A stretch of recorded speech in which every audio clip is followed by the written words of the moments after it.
Hello readers by eyes and by ears, this is Mari-chan and welcome back to my YouTube channel. Today we are completing the reading of Devil Venerable Also Wants to Know, or Chinese title 魔尊也想知道 by Cyan Wings or青色羽翼. And man, yeah, it's been quite the journey with this one. It's a short one, but it that second half kind of got deeper than I expected. So without further ado, I hope you all enjoy chapter 77 through to extras 1 and 2. Chapter 77, Imminent War. After returning from Shangqing sect, Yeen Hanjiang shut himself in for an entire month. The 7th was tomorrow, and Zhongli Qian had already prepared everything, pressuring the great sects so that they had no choice but to come. But would Yeen Hanjiang be ready tomorrow?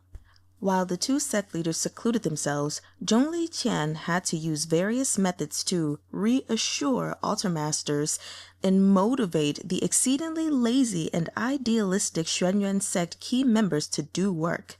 He had finally completed the task the two sect leaders had set out for him, and when he thought he'd finally be free, the two refused to emerge.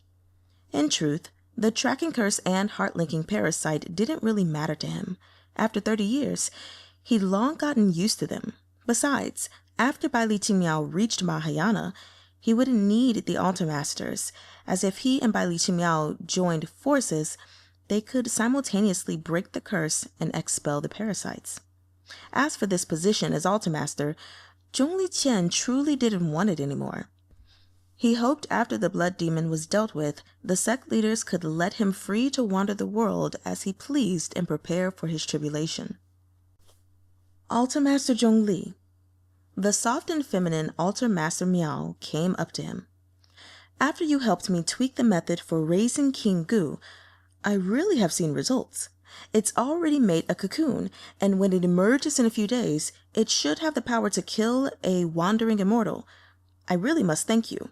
Also, I have a few other ideas, and after the King Gu emerges, I'd like to raise a few more Gu with different effects, so I hope Altar Master Zhongli will help out then too.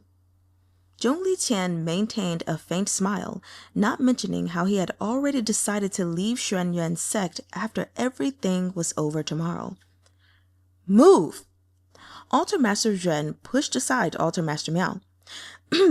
Altar Master Zhongli, what you said was right.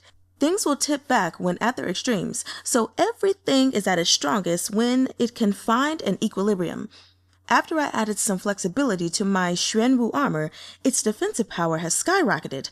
I grabbed a few Gu and they were unable to burrow through my armor. In the past, they'd always find a way in. Altar Master Miao paled. Wenren E, you stole my Gu? No way. I just borrowed a few of the righteous disciples, Altar Master Zhen said, stiff-faced.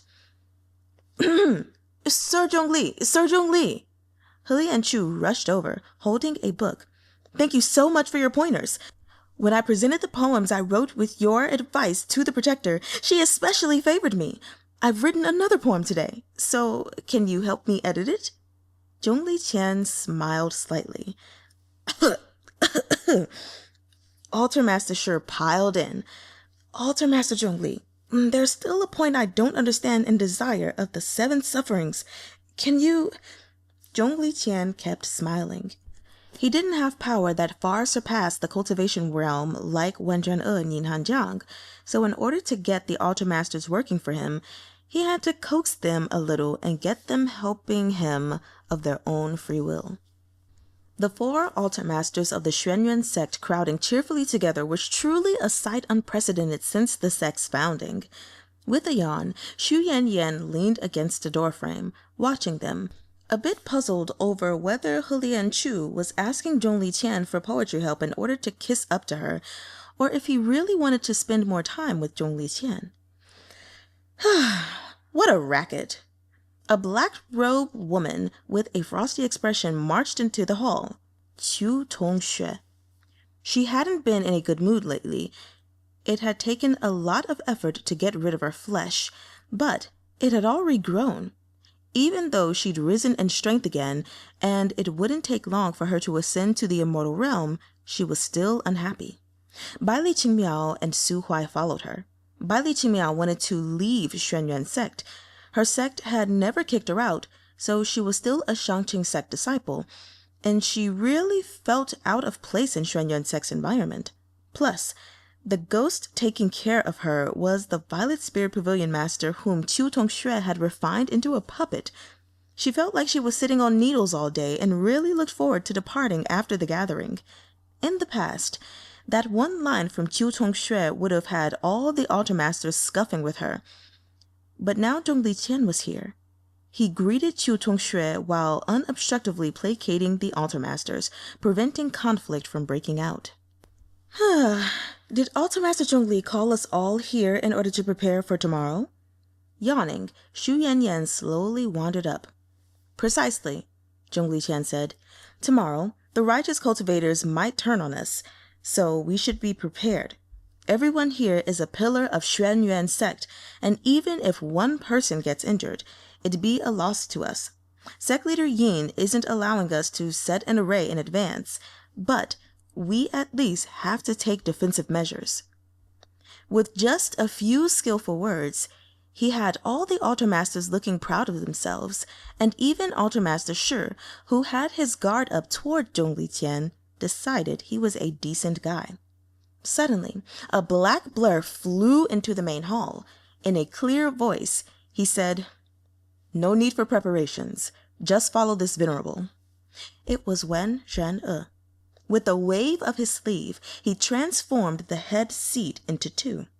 After When-rehn seated himself on the left one, another man in red flew in, sitting down at When-rehn right-hand side, Hanjiang. The sect members, all huddling in a group, instantly took their places, saying simultaneously, "Greetings to the Venerable." Everyone stopped there, with only Shu Yanyan and Zhongli Qian going on to say, "Greetings to the sect leader Yeen." Everyone hurried to greet Yeen Hanjiang. Though deferential and polite, they secretly observed When-rehn and Yeen Hanjiang together, and were bewildered. According to Xuanyuan sect's customs, when When-rehn was gone, Yeen Hanjiang took his position, so when When-rehn returned, shouldn't he teach the new sect leader a lesson and take his seat back? How come they hadn't fought? Tsong-sheen was especially worried. He had wanted to support sect leader Yeen, but who could have imagined that the two leaders would settle everything amicably? Who should he kiss up to now? He secretly looked at Zhongli Qian and felt bitterness in his heart. Zhongli Qian had been the confidant of both sect leaders from the beginning. How was he so perceptive? Sweeping his gaze over the assembled crowd, When-rehn spoke calmly, with his right hand holding Yeen Hanjiang's left. "Today I have an announcement. From now on, Yeen Hanjiang is sect master of Xuanyuan sect alongside me. His words should be considered this Venerable's words. If my ideas conflict with his, you should listen to sect master Yeen." The two auras had now far surpassed the cultivation realm. No one understood why these two villains hadn't been taken by a heavenly tribulation to the immortal realm, and were still lingering about the cultivation realm. They didn't dare to question, though, and only answered obediently. "Understood." Shu Yanyan bowed her head, cursing in her heart. "After learning my techniques, you only secluded for 1 month? Tuh! Useless!" When she lifted her head, her face was filled with all smiles like usual. As she decided she couldn't just tutor Yeen Hanjiang, the key was to having them seclude for longer would be When-rehn. Though everyone's thoughts were going in wild directions, Zhongli Qian's attitude was unwavering from the start. He took a step forward. "Reporting to the two sect masters. Everything has been arranged. At noon tomorrow, the righteous sects and cultivation clans will gather at Shuyin Mountain. The message carriers have brought info that they've already set up a heavenly net array at Shuyin Mountain and are awaiting us." "Oh?" Yeen Hanjiang seemed a bit tired. Propping himself up on one arm, he lazily swept a gaze over Zhongli Qian. "How did you manage to get them to come quietly?" Zhongli Qian smiled lightly. I simply asked the message carriers to investigate a few matters and found out several secrets from the righteous disciples sect master Yeen captured earlier. I sent word to each of the sects that if they didn't attend, these matters would be spread to the public, so naturally, they each had to come. Well done, Hanjiang praised. It was sect master Yeen who originally captured the disciples. I also had altar masters Shrr and Qingmiao help, and protectors Shu and Chu went out to interrogate righteous cultivators. Also, altar master Zhen led the members of his tortoise-shell pavilion to handle the cowards harassing Xuanyuan sect. I only made use of everyone else's abilities, Zhongli said. One person can't accomplish much alone. I was only able to complete the 2 sect masters' tasks in 1 month thanks to the Xuanyuan sect members acting in harmony and working toward a common goal. He made everyone happy with those words, and several people puffed out their chests unconsciously. Wenren E fell into thought, wondering when his Xuanyuan sect had become something that could be described as acting in harmony. Hanjiang was tired, and hearing that Zhongli had gotten everything done flawlessly didn't feel like speaking. He closed his eyes, leaning back against the chair. The interpersonal relationships of the sect members were nothing to him, as long as they didn't fight in front of him. Wenren E saw he was resting and knew he wanted to save his strength for tomorrow, so turned the topic back. Zhongli, you've done admirably. Altar Master Shrr, Altar Master Qingmiao, immediately removed the tracking curse and heart-leaking goo from Altar Master Zhongli. We've been rude to Sir Zhongli over the past 30 years. Zhongli shook his head. It is thanks to the sect master that I can be here today, after I was given the opportunity to leave the Zhongli clan. The Zhongli clan's prestige, influence, and power were what the disciples of other clans longed for, but to Zhongli, who had been brought up as an heir from his birth, they were only chains. From youth, his cultivation had progressed faster than his fellow disciples, but no one recognized it as his own talent, just the prestige that he carried. Zhongli clan didn't need Zhongli. They just needed a person who could gather prestige. It could be Zhongli or anyone with the name Zhongli. He had always wanted to know what kind of person he would be if he left the Zhongli clan. If he followed his own ideas, what path would he walk down? With his own power, could he open the way to the heavens? Now he knew the answers. After the curse and goo were removed, Zhongli took off his blindfold. The Xuanyuan sect main hall was bathed in sunbeams. He blinked a few times, feeling like the world he saw was different from what he remembered. His hair also slowly returned to black. Baili Qingmiao also removed the blindfold around her left eye. Her heart felt lightened, knowing that they had finally reached the end of their journey together. From now on, she and Zhongli would part ways, each walking their own paths. They shared a smile with each other and bowed with cupped hands, thanking each other for their companionship and wishing each other well on their future journeys. Seeing that they had finished their farewells, Wenren E said, "There's no need to prepare too much for tomorrow. Just follow this Venerable closely. The righteous sect's traps will be nothing to this Venerable. As for how When-jow should be dealt with and how we'll negotiate with the righteous sects, that can all be left to Sect Master Yeen, so you don't need to interfere." The battle at the Blood Hell had been planned by Wenren E. He had only used the righteous sects and the Blood Demon to achieve his goal. This grudge didn't belong to Wenren E, just Hanjiang. Hanjiang hated the righteous sect's blind slandering of Wenren E and how their scum had pushed countless crimes onto his Venerable. Wenren E didn't care about empty fame, but Hanjiang did. Tomorrow, he would bring forth When-jow and let the righteous cultivators see just how much filth hid beneath their dignified facades. Chapter 78. Hidden Corruption. True Yeen Mountain, original location of Violet Spirit Pavilion. 2 years ago, when True Yeen Mountain erupted, its natural might raised the Violet Spirit Pavilion in a day, the lava spewing forth for a month before stopping. Now, after 2 years, the area blanketed by the ash was filled with the vivid green of lush growth. The lava had reshaped the landscape around Yeen Mountain, but fortunately it was remote and had no human settlements nearby. Countless plants and animals died, though. The life in the vicinity had undergone a cleansing, re-emerging stronger than ever before. After the eruption, a new spiritual vein had formed underneath Yeen Mountain, enriching the spiritual energy around it. If no new sect claimed it, after 1,000 years, there was a good chance it could give rise to a few primordial spiritual beings or a new species. Hanjiang selected this place because the surroundings were remote, so even a major battle wouldn't affect mortals. Also, though it was covered with lush plants, new animals had yet to appear after the disaster. This was the location where the least innocent lives would be harmed.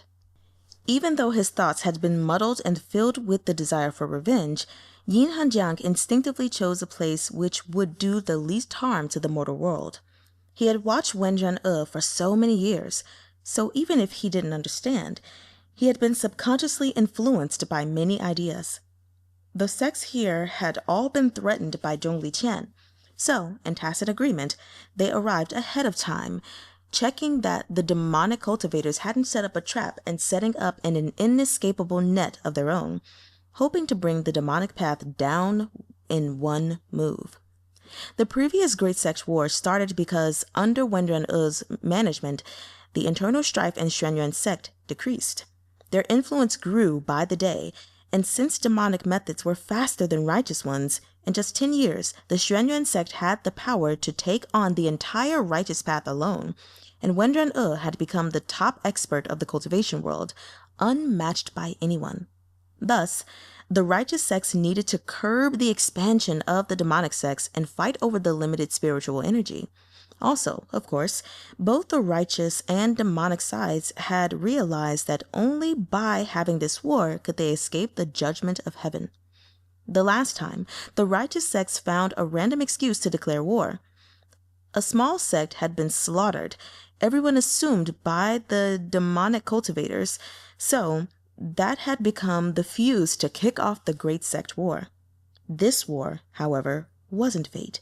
It was Hanjiang's determination for justice.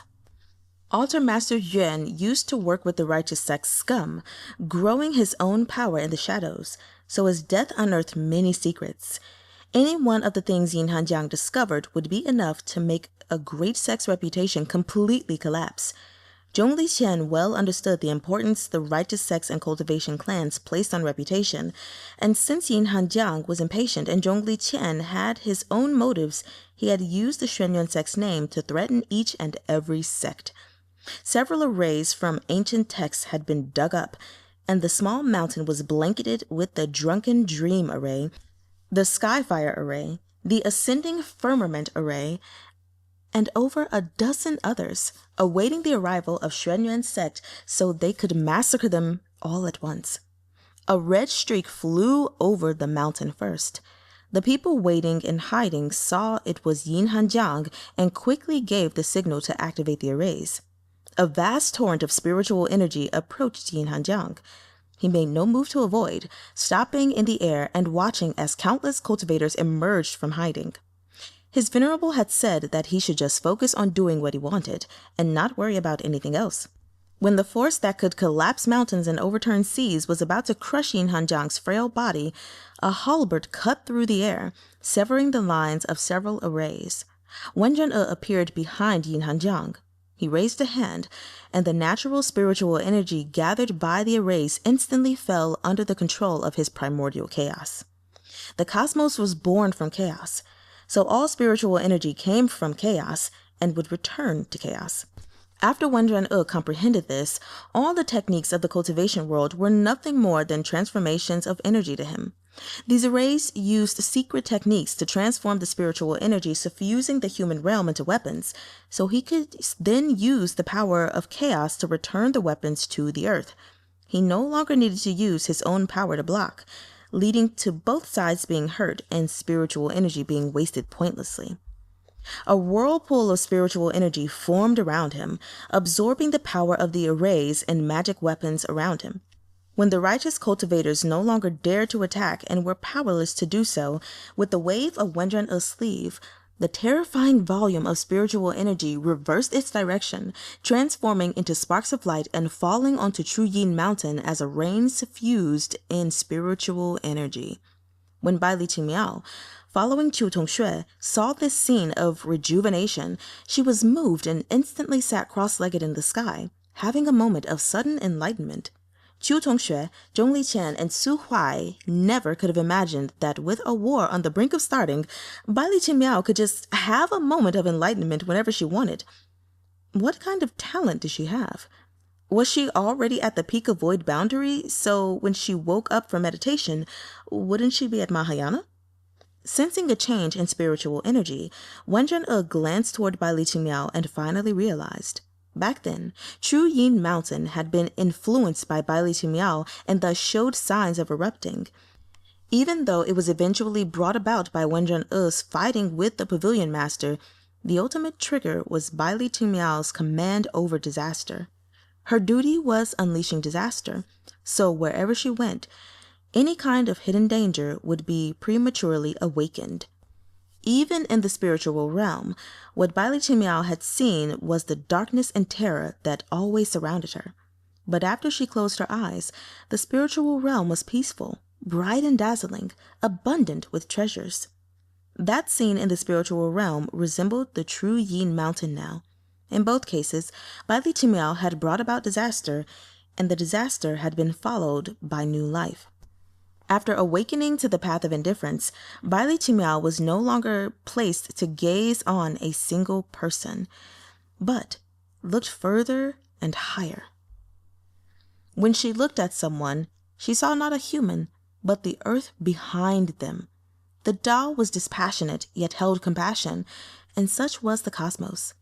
After the prairie fires raged, new flowers would always open trembling petals in the aftermath, greeting the new land in a new form.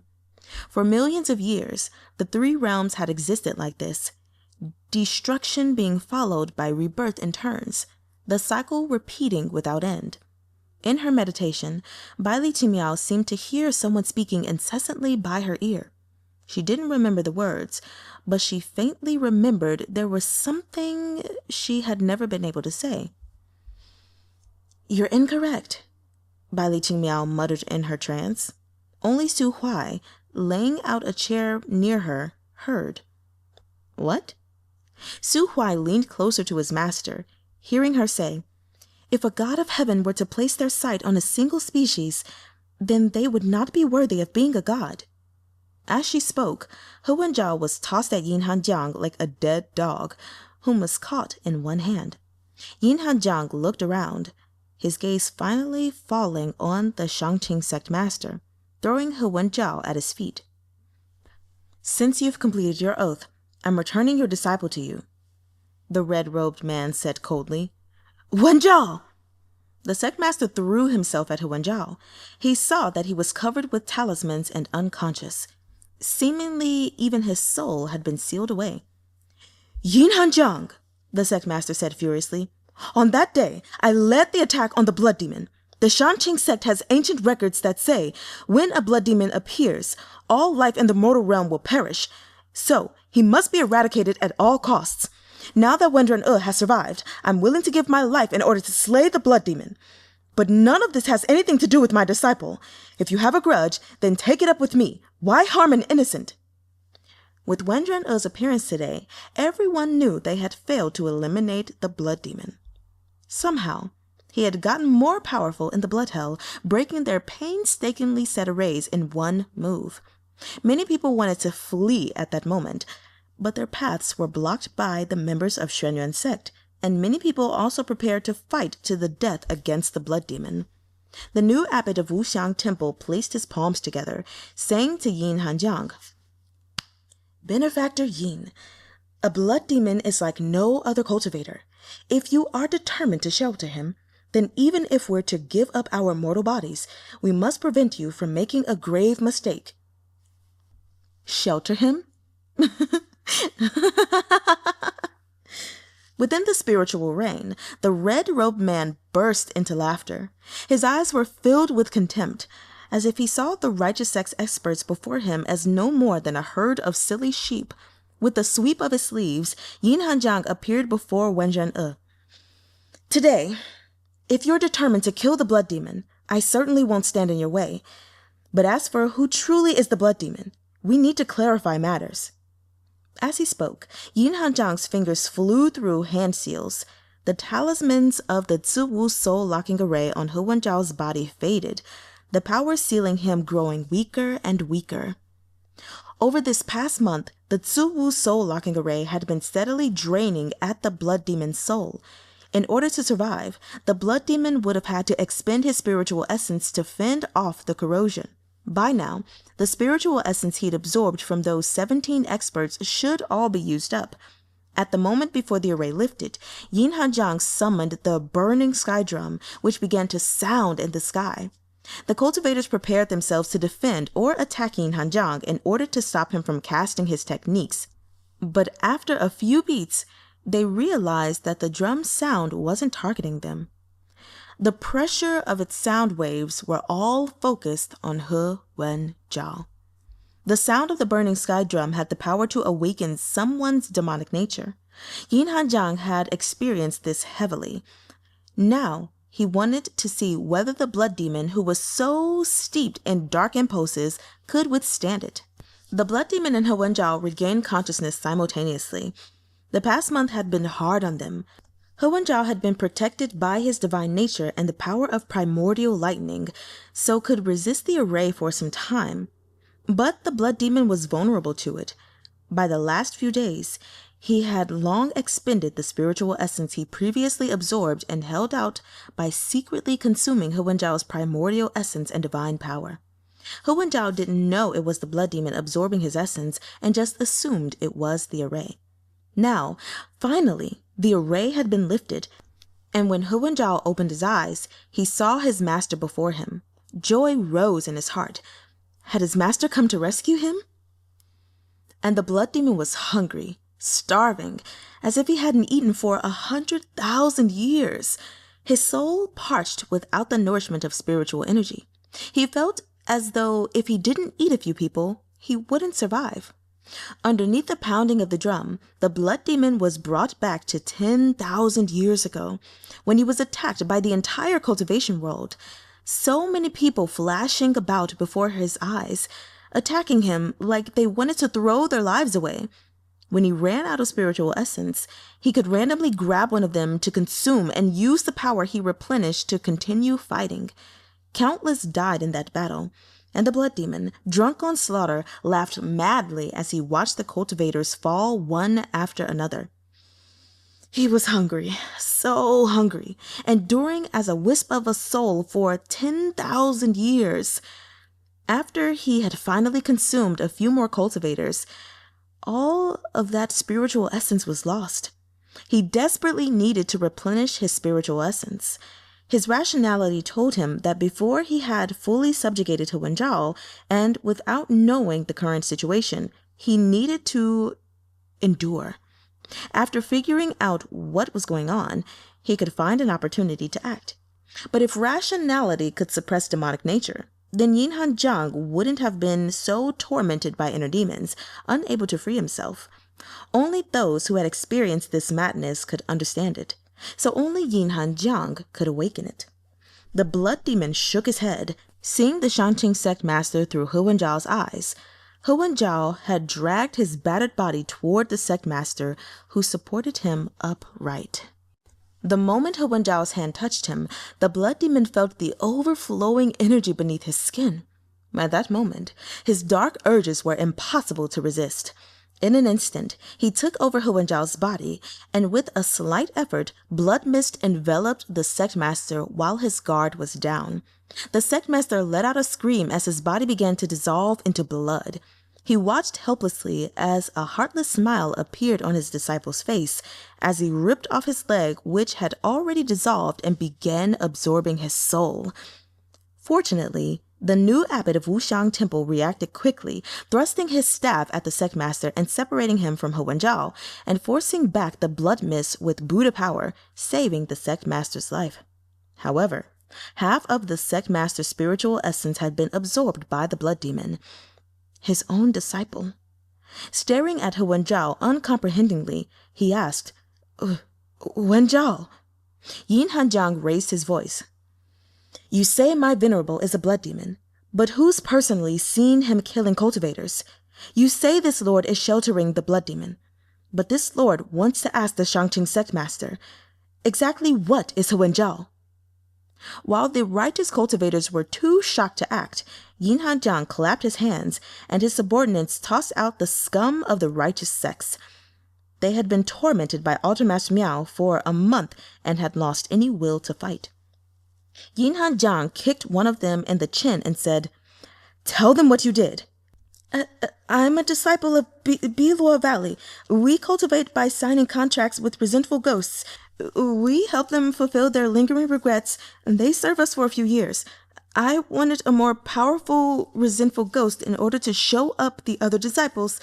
So I pretended to be a demonic cultivator and killed a bunch of people, and tormented a woman for a few months before killing her, then showed up and told her the culprit was Yanyan sect, getting her to sign a contract in exchange for revenge. I even forced her to eat her family's souls in order to become the most powerful ghost, that disciple said, sobbing with a battered face. Hanjiang kicked another one. And you? I'm from Nanguo clan.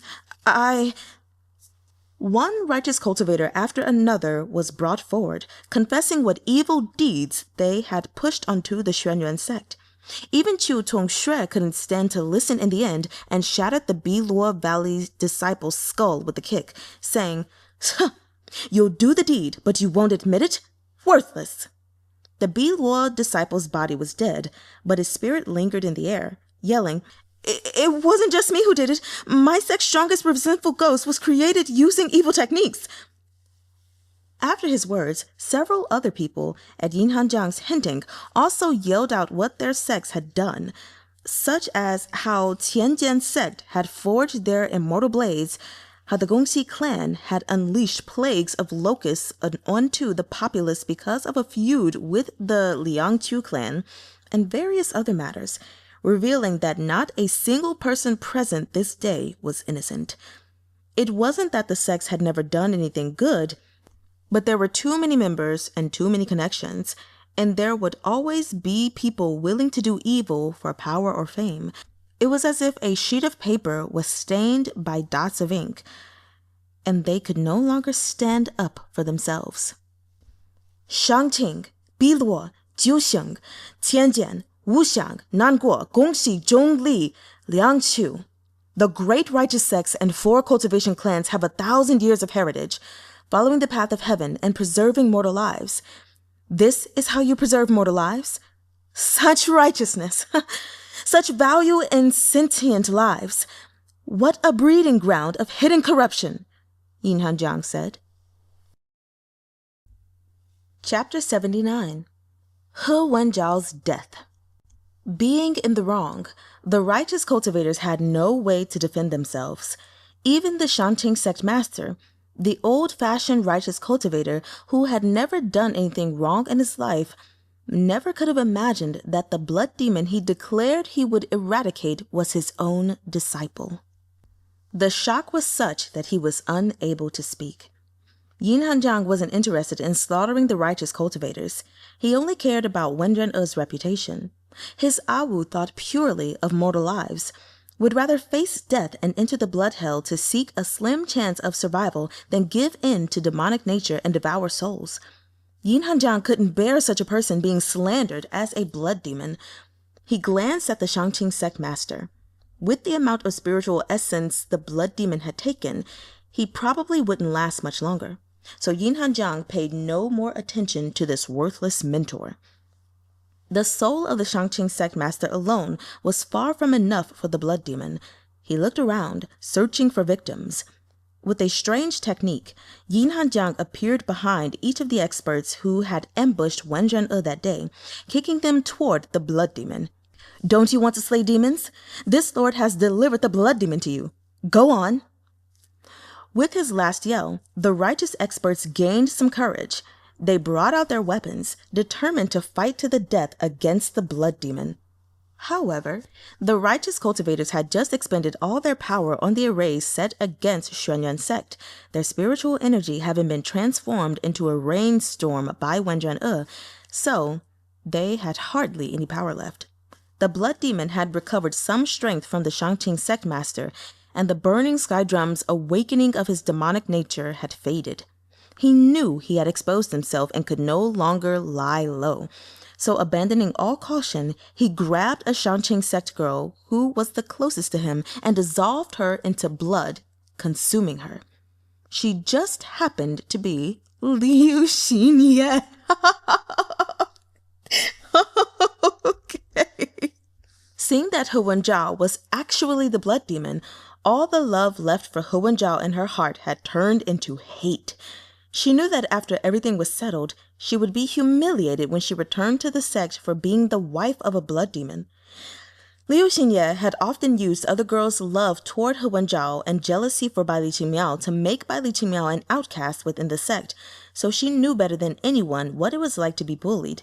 She desperately wanted to escape such a situation. Well, now you have. Right now, her only choice was to sacrifice her love for the sake of justice. If she struck the first blow against Wenzhao, even if she failed to defeat the blood demon, people would admire her. So she hid behind one of the experts and attacked. Unfortunately, Liu Xinye had never really faced any opponents in her life, and her experience was lacking. She thought she was hidden, but the blood demon was aware of every move she made. The blood demon had taken on every expert of the cultivation world single-handedly 10,000 years ago. He easily discovered a particularly weak girl within the crowd, perfect for replenishing his spiritual essence. Liu Xinye, too clever for her own good, thus died at the blood demon's hands.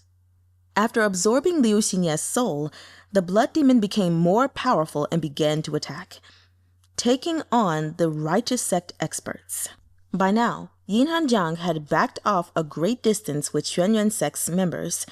He watched coldly as the righteous cultivators battled the blood demon, occasionally kicking a few of the scum he'd captured into the circle. Zhongli Qian, who had regained his sight just yesterday, felt uneasy. He didn't plan to plead for Wenren E and Hanjiang to help the righteous cultivators and take the higher road. Zhongli Qian could be selfless, willing to save Zhongli Kuang even though he knew the other hated him, but he wouldn't make other people follow his own standards. He sighed quietly, unrolled a bamboo scroll, and entered the fray, doing his best to protect the disciples who had gotten caught up in the conflict. Don't you hate her, Wenzhao? Wenren E didn't know what Hanjiang was thinking right now. He couldn't help clasping his hand under their wide sleeves. Wenren E thought of himself as someone who didn't care for reputation and didn't mind when others pushed their crimes on him. As for whether or not it was his doing, heaven kept its own record. Besides, as the leader of a demonic sect, it was better for him to have a bad reputation. But today, as Hanjiang felt injustice on his behalf, vented for him, and cursed the blind righteous cultivators for him, Wenren E's heart felt warmed. I'll deal with him myself, of course, said Hanjiang. But these righteous cultivators have to bear the fruits of their own actions. Back when his Venerable saved him, he had vowed to be a vanguard and follow his Venerable throughout every life. Right now, Hanjiang no longer wished to be Wenren E's yes man. He wanted to stand in front of Awu and protect this man who was willing to sacrifice himself for mortal lives. The Venerable may continue on his own path and pay no mind to the gossip of the outside world, Hanjiang said, gazing at Wenren E. But I care about the things you don't care about, so let me deal with the things you don't feel like dealing with. Hanjiang saw that several righteous cultivators had been consumed by the blood demon, who had grown in power significantly. If this went on, even he wouldn't be able to handle him. And the righteous cultivators had gotten enough of a lesson, so the time was now. Leave! The red-robed man dove from the sky, a wave of his sleeve tossing aside the righteous cultivators who were gathered into a clump and making themselves easier targets for the blood demon. Under everyone's eyes, he faced the blood demon. A few righteous cultivators wanted to set aside prior conflicts and team up with him, but he kicked them away. "Yeen Hanjiang," one person said, flustered. "This isn't the time to bicker over the past. The righteous and demonic paths have to work together to defeat this demon. Why are you attacking us? If you stay here, you'll be a burden. If you don't want to become fodder for the blood demon, then get out of this lord's way," Yeen Hanjiang yelled. That man wanted to say something, but Zhongli Qian knocked him out with his bamboo scroll from behind and dragged him off. Before leaving, Zhongli Qian gave Yeen Hanjiang a look that said, "Don't worry, I'll deal with him." At the same time, a spike blade shining with frostlight transformed into countless copies and surrounded the blood demon. The blood demon extended a wisp of soul, trying to dissolve the army-crushing spike and absorb Yeen Hanjiang's bonded weapon. The moment his soul touched the weapon, though, the power of Polis descended from the sky. Wenren E stood behind Yeen Hanjiang, halberd in hand, and the blood demon found himself unable to touch the army-crushing spike with Wenren E's chaos energy shrouding it. The leader of Jiuxing sect looked up to the seventh star of the Northern Dipper and muttered, "Auspicious signs for Alkaid." Alkaid was the vanguard unit on the battlefield, disregarding their own lives to enter enemy lines alone. If there was insufficient support, then they would be crushed, so the danger was great. But if they were supported, then great fortune would come to them, and they could rewrite the situation. If Polis couldn't give Alkaid sufficient backup, Alkaid would be a lone soldier, unable to unleash its power. With its master behind it, Alkaid was a dagger that could penetrate deep into the enemy's ranks. Countless blades pierced into Wenzhao's body, pinning the blood demon. During the time when Yeen Hanjiang and Wenren E were fighting over his robe, they had looked into methods to deal with the blood demon. A blood cultivator was formless and immaterial, difficult to truly get rid of. 10,000 years ago, the cultivators had used everything available to them but still allowed a wisp of soul to remain, to wreak havoc once again. The best method was pinning his soul, preventing him from leaving Wenzhao's body. Wenren E taught Yeen Hanjiang the blood-severing technique, and the two came up with a method to immobilize the blood demon's soul. While the blood demon was still unwilling to give up Wenzhao's divine nature, they would seal him within Wenzhao. With the army-crushing spike pinning the blood demon, Yeen Hanjiang laughed coldly and began an incantation he'd learned from the burning sky drum. Using the vein of fire beneath the true Yeen mountain, he began the burning sky technique. A streak of crimson fire rose into the heavens, becoming a fiery dragon and wrapping around Wenzhao. The blood demon tried to escape, but found himself unable to leave Wenzhao's body. All he could do was use his spiritual energy to fend off Yeen Hanjiang's flames. After his spiritual energy was drained, the blood demon began absorbing Wenzhao's divine nature without any regard to him. The divine nature held great power, and even Yeen Hanjiang was only at a level slightly above the cultivation realm. Gradually, his strength diminished and the flames began to weaken. When Yeen Hanjiang was gritting his teeth and struggling to hang on, Wenren E took his hand before everyone's eyes. With a slight smile, he said, "You're up against two people, so why don't we work together, Yeen Hanjiang bit his lips, unwilling. Wenren E leaned closer and said, "Owl understands that Sect Master Yeen wants to protect him, but this Venerable also wants to protect Yeen Hanjiang. So will Yeen Hanjiang give him this chance?" Yeen Hanjiang had originally wanted to defeat the blood demon with his own power in place of Wenren E, but hearing Wenren E's words, his stubbornness faded away. He understood the desire to protect more than anyone, so how could he let his Venerable be worried? Chaos energy entered Yeen Hanjiang's body. The spiritual rain mingled with the flames, becoming part of his power.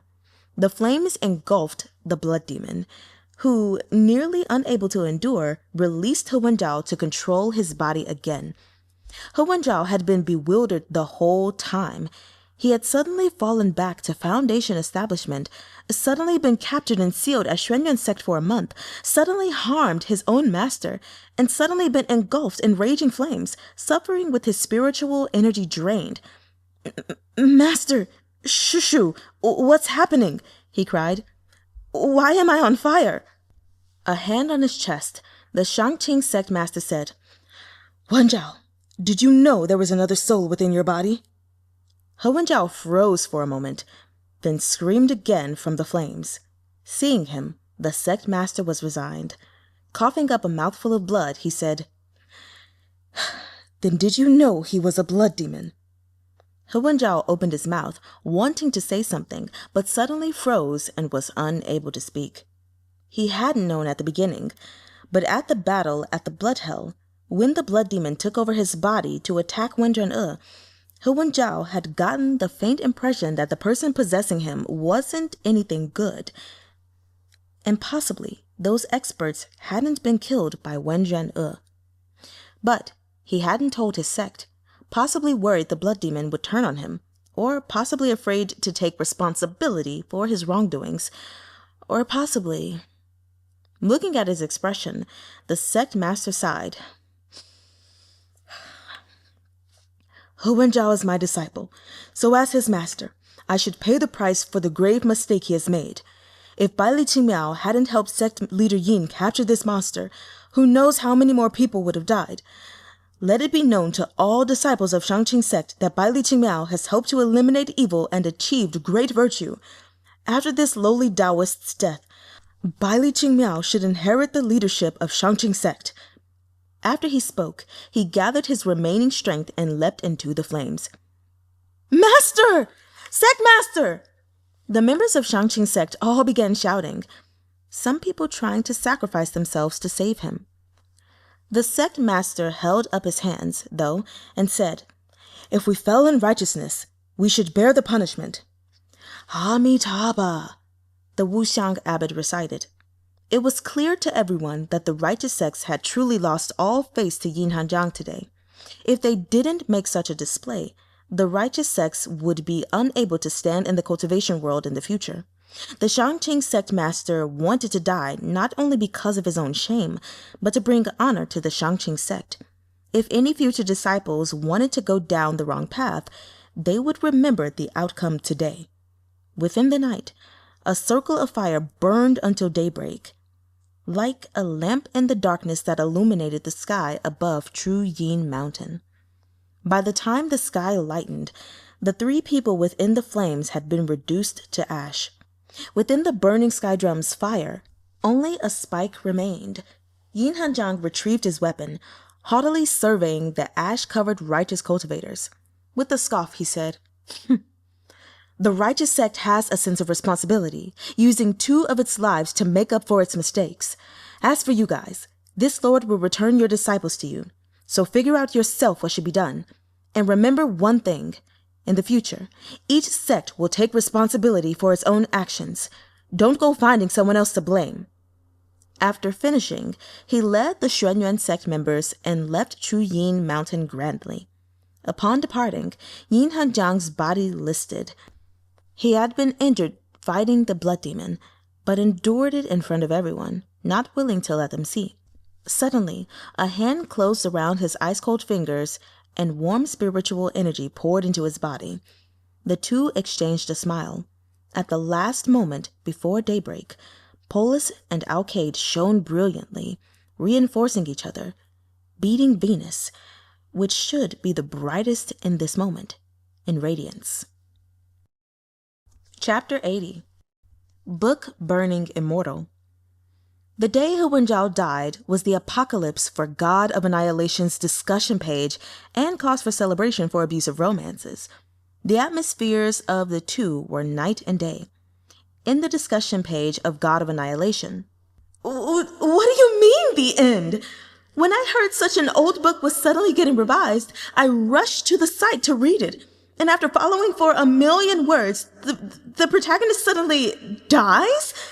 I thought he could still come back to life, but the author wrote the end. What kind of boob ending is this. I boop. Author, you boop. Why did I pay money for this? Boop. You made the protagonist into a boop. You boop.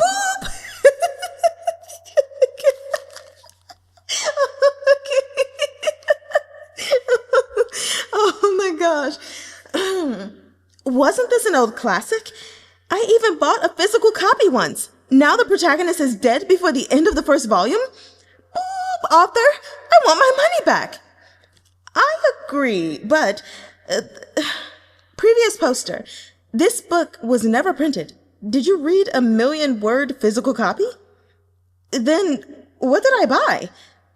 Was it an especially thick book with especially small text, poor paper quality, which constantly had broken punctuation replaced by question marks? That's called a pirated edition. Forget about pirated edition. Author, what do you mean by this revision? When Zhao Ge was locked up by Wenren sect, I was waiting for him to make a comeback. But at the conference, he just got burned to death by Hanjiang. And then right afterward, the story was finished? What does this mean? Speaking of this book, God of Annihilation, I always thought it was a classic because of the mind-blowing ending. But now that I've come back to it 10 years later, I suddenly feel like the protagonist is kind of a hypocrite and the logic of the harem is questionable. I guess I've grown up and my tastes and outlook have changed. It's possible it's the same for the author, I guess.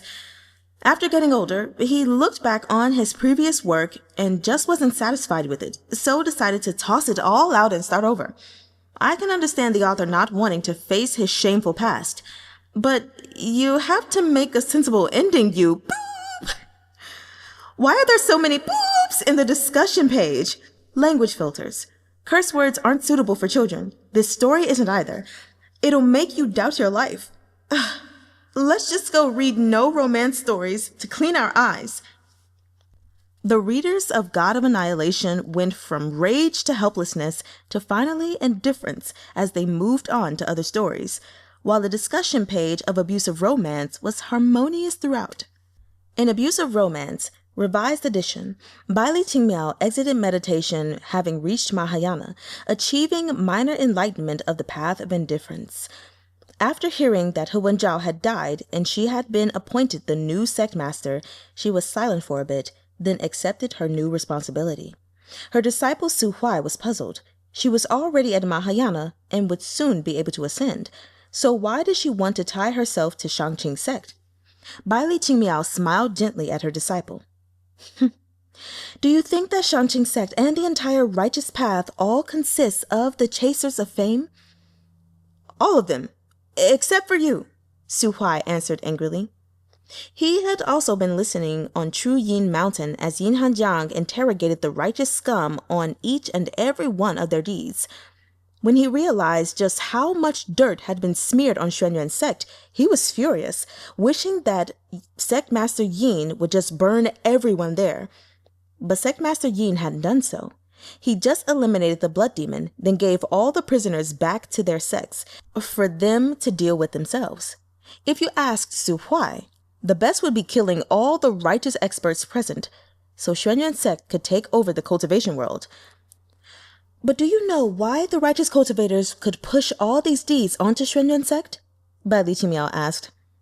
That... Huai found himself wordless. He wanted to say that Wenren's sect had a bad reputation, but why was its reputation bad?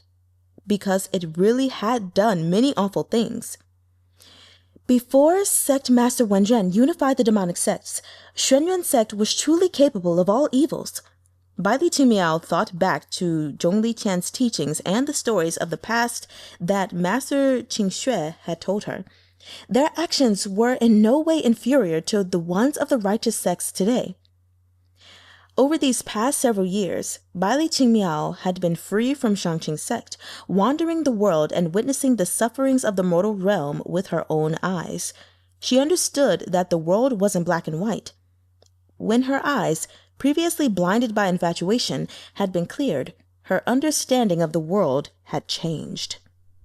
She patted Huai's hand, saying, After Wenren E became the Lord of Demons, he used harsh methods to purge the ranks of the old sect master subordinates. This was destruction. He then reformed the sect's ranks, ordering everyone to follow new regulations. That was rebirth.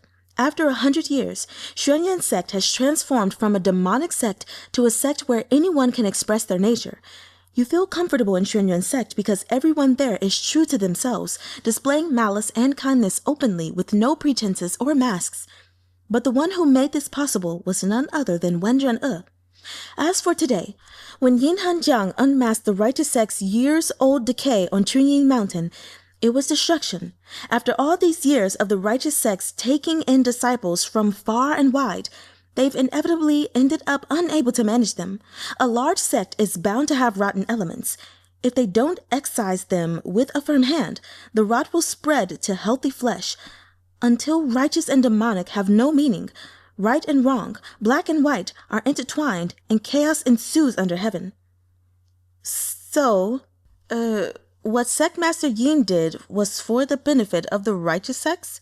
Huai said, astonished. Master, have you become smarter? Did you really think of all this yourself? Sir Zhongli probably taught you, right? He was close with Qingmiao, and Baili Qingmiao was a friendly person, so there was no distinction of age between them. Baili Qingmiao tapped a finger on Huai's forehead. Your master has thought of it herself. After your master obtained the iridescent blood flame silk, she remembered a great deal. The iridescent blood flame silk was transformed from the divine blood, which the primordial goddess had prepared in order to regain her divinity, so it also stored some memories of her previous life. After ascending to Mahayana, Baili Qingmiao gradually regained some of those memories. Having been influenced by Wenzhao's previous incarnation, she really had believed that what she had done was wrong. Only now that she reincarnated and saw Wenren E in Yeen Hanjiang's actions did she come to understand. Sectmaster Yeen's destruction is painful to the righteous sects, but it's also their only path for survival, Baili Qingmiao said regretfully. In my previous life, I brought immeasurable pain to the mortal realm, to the lives individually.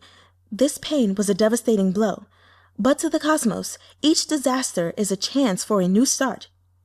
Huai cocked his head as he listened, not really understanding. In my previous life, I always brought about destruction, never rebirth. The leadership of Shangqing sect is an opportunity for me. The Shangqing sect is the leader of the righteous sects. So, the sectmaster used his life to wash away the stain Wenzhao brought to it, and trusted me enough to give me this chance to reform the sect and the righteous path. I cannot refuse such a huge responsibility. Baili Qingmiao's expression grew solemn, and facing the direction of Chunyin Mountain, where the sectmaster had passed, she made a deep bow. She faintly felt, deep inside, that the day she led the righteous sects to once again gain prestige in the world would be the day she was qualified to regain the divine nature. The primordial goddess had been born together with heaven and earth, and all her thoughts and actions were in order to preserve the realms. If only disaster existed in the cosmos, then it would head toward inevitable extinction. Disaster was only a means to clear out the weeds, refreshing the cosmos so it could grow brighter. Huai was still confused. Baili Qingmiao asked if he wanted to go to Shangqing sect or stay at Xuanyan sect, and after a lot of thought, he decided he would follow his master. Even though Xuanyan sect was his aspiration, his master was a bit dumb, and he was afraid she would get pushed around at Shangqing sect, so he couldn't leave her alone. If he stayed at Xuanyan sect, that altar master called Tsong-sheen would keep looking at him secretly, paranoid about him stealing his seat as the master of the Hellfire altar. Huai thought the members of Xuanyan sect were a bit out of control, and even Sir Jong-lee, with all his brains, was about to go bald. He rubbed his thick head of his hair and thought there was nothing wrong with being a head disciple at Shangqing sect. Before Baili Qingmiao left Xuanyan sect, some people who got along well with her showed up to say their farewells. Tsong-shoo-eh was highly unsatisfied. Her disciple had finally reached Mahayana, but instead of joining forces with her to assassinate Wenren E and Yeen Hanjiang, she was heading off to be the sect master of Shangqing sect. She grabbed Baili Qingmiao and yelled at her for a while, until Su Huai couldn't listen anymore and, pulling her aside, quietly told her his master wanted to unify the righteous path. Qiu Tongshue's eyes instantly brightened and, puffing out her chest, said, "Go get it done, and by the time you've unified the righteous sects, I'll be the Wenren sect master. By then, when we meet on the battlefield as master and disciple, it'll be legendary." Su Huai rubbed his forehead, feeling like what she was saying wasn't even close to legendary. "Don't you worry," the alluring Protector Shu said, stroking Su Huai's face. "With this protector around, there's no way your martial ancestor is going to take over the demonic sect. If she becomes the leader, she'll probably turn the whole sect into ghosts. And if everyone's a skeleton with no flesh, who would this protector dual cultivate with?" Faced with Protector Shu's overwhelming beauty, Su Huai's face reddened and he backed up several steps. Watching her warily, he said, "I'm entering the righteous path with my master. I'll never dual cultivate with you." Shu Yanyan laughed slightly and took a few steps forward to squeeze Su Huai's cheeks. "I wouldn't touch someone like you. You're too serious and sentimental, willing to give up everything for the person you love. I can't take responsibility for that." While Shu Yanyan talked to Su Huai, Tsong-sheen quietly moved up to Baili Qingmiao and presented a jade talisman with both hands. "What's this?" Baili Qingmiao said, looking doubtfully at him. Over her stay at Wenren sect, she hadn't actually had any disagreements with Altar Master Shrr. When she was unconscious, she instinctively took Altar Master Shrr's sickness tea in order to protect herself and fend off the divine nature. Thus, she had owed him a debt. But after she returned the sickness tea, it had been strengthened by the body of the primordial goddess that commanded disasters. So Altar Master Shrr had gained power and Baili Qingmiao had repaid her debt. "There's a curse inside. You can use it if anyone defies you," Tsong-sheen said timidly. Every time he laid eyes on Baili Qingmiao, he wanted to fall to his knees and offer everything he had to her. He really didn't understand it. "Thank you." Even if she wasn't necessarily going to use it, Baili Qingmiao still accepted his gift. And, thinking back to the tracking curse that had been placed on Zhongli Qian and her, curses didn't necessarily have to be bad things, as long as they were used in the right ways. Thinking about the friend she had traveled for 30 years with, she looked at Zhongli Qian, cupping her hands to him for farewell. There were no unnecessary words or demands made of each other. A relationship between gentlemen was as faint as water, but Baili Qingmiao knew that if she ever met with trouble in the future, Zhongli Qian was sure to help her out, and if Zhongli Qian needed help, she would do the same. After bidding farewell to Baili Qingmiao, Zhongli Qian asked Shu Yanyan, "Protector Shu, when will the two sect masters exit seclusion? I need to resign and take my leave of them." "Exit seclusion?" Shu Yanyan lifted a slender hand to cover her surprised expression. "Who knows how much longer it'll take? Yesterday, upon returning to Wenren sect, Sect Master Wenren borrowed a manual from me before entering seclusion. He asked for the most profound manual, which not even I grasped. So, if he wants to master it, it might take 30 or 50 years. Zhongli Qian, ... He looked toward Baili Qingmiao, hoping his friend would lend him a hand, but Baili Qingmiao had hurried off right after saying her farewells and was long since gone. Zhongli Qian let out a long sigh. The two sect masters seemed to be leaving the task of controlling the demonic cultivators entirely to him. They say that once you set foot on a pirate ship, you can't leave. And Zhongli Qian understood exactly what that meant now. Oh. Abusive Romance's last page stopped on this chaotic scene. Each of the readers acted as if they were proud to see their first daughter grow up. Sob, sob! Reading Baili Qingmiao's final lines. I feel like my daughter, who's been tricked into running off with a scum man, finally grew up. It's such a bittersweet, warm feeling. It's great. Yeah, she not only stumped on him, but stole his company. Beautifully done. After reading over 1,000,000 words, there wasn't any romance up to the end. Or you could say it was a romance between Wenren E and Yeen Hanjiang, written from Baili Qingmiao's point of view. So it was actually a danmei. I'm pondering the title. Abusive romance. All I see is Yin Hanjiang awesomely destroying Wenzhao. Where's the abuse? Abuse of Zhongli Qian's hair. After this, he needs to keep the demonic cultivators in check. An award-winning teacher goes bald over his misbehaving students. Is this twisted morality or the decay of societal values? Stop it. It's too vivid. My poor Qian. He might as well shave off all his hair. Monks are self-restrained and good-looking. And it's better than having a bald spot. Who says there's no abusive romance? Baili Qingmiao and Elder Qingxue 100 years later, one the leader of the righteous sects, the other a demon lord, forced to kill each other even though they love one another.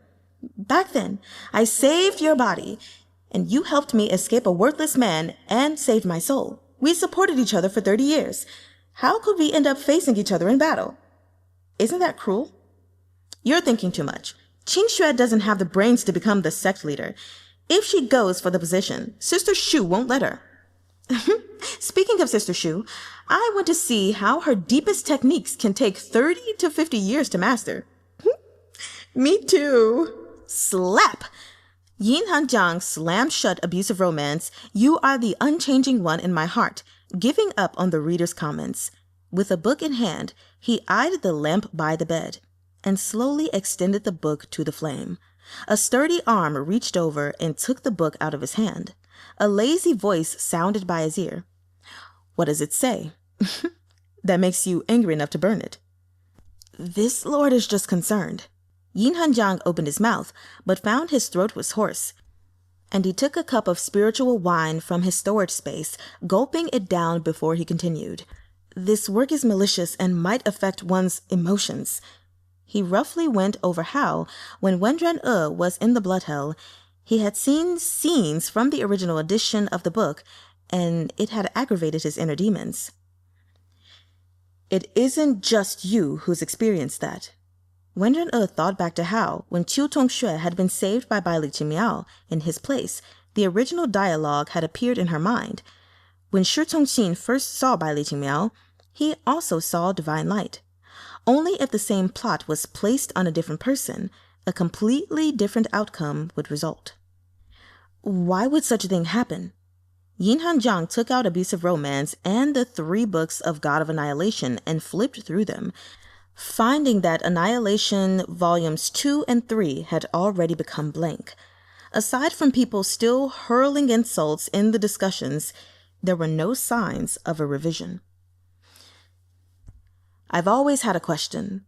In both God of Annihilation and Abusive Romance's comments, there has never been any mention of the other book.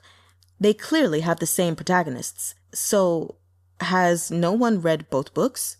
Yin Hanjiang said. I was thinking about that. Okay. Yin Hanjiang was bewildered for a moment.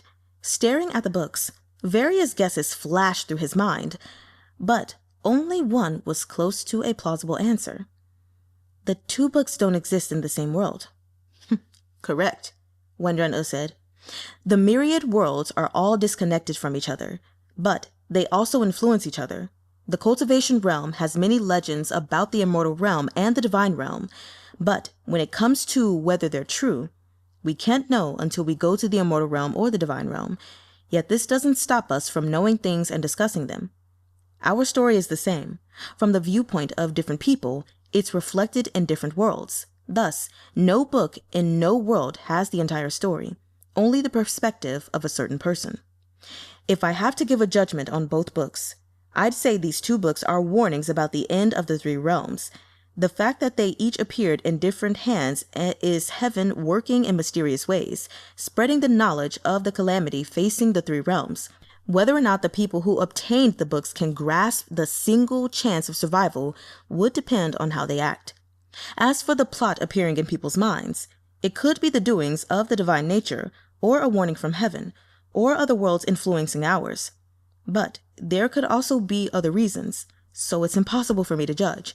The only thing we can be certain of is that, after cultivating the path of indifference and taking on the leadership of Shangqing's sect, Baili Qingmiao's will should be firm enough to subjugate the divine nature.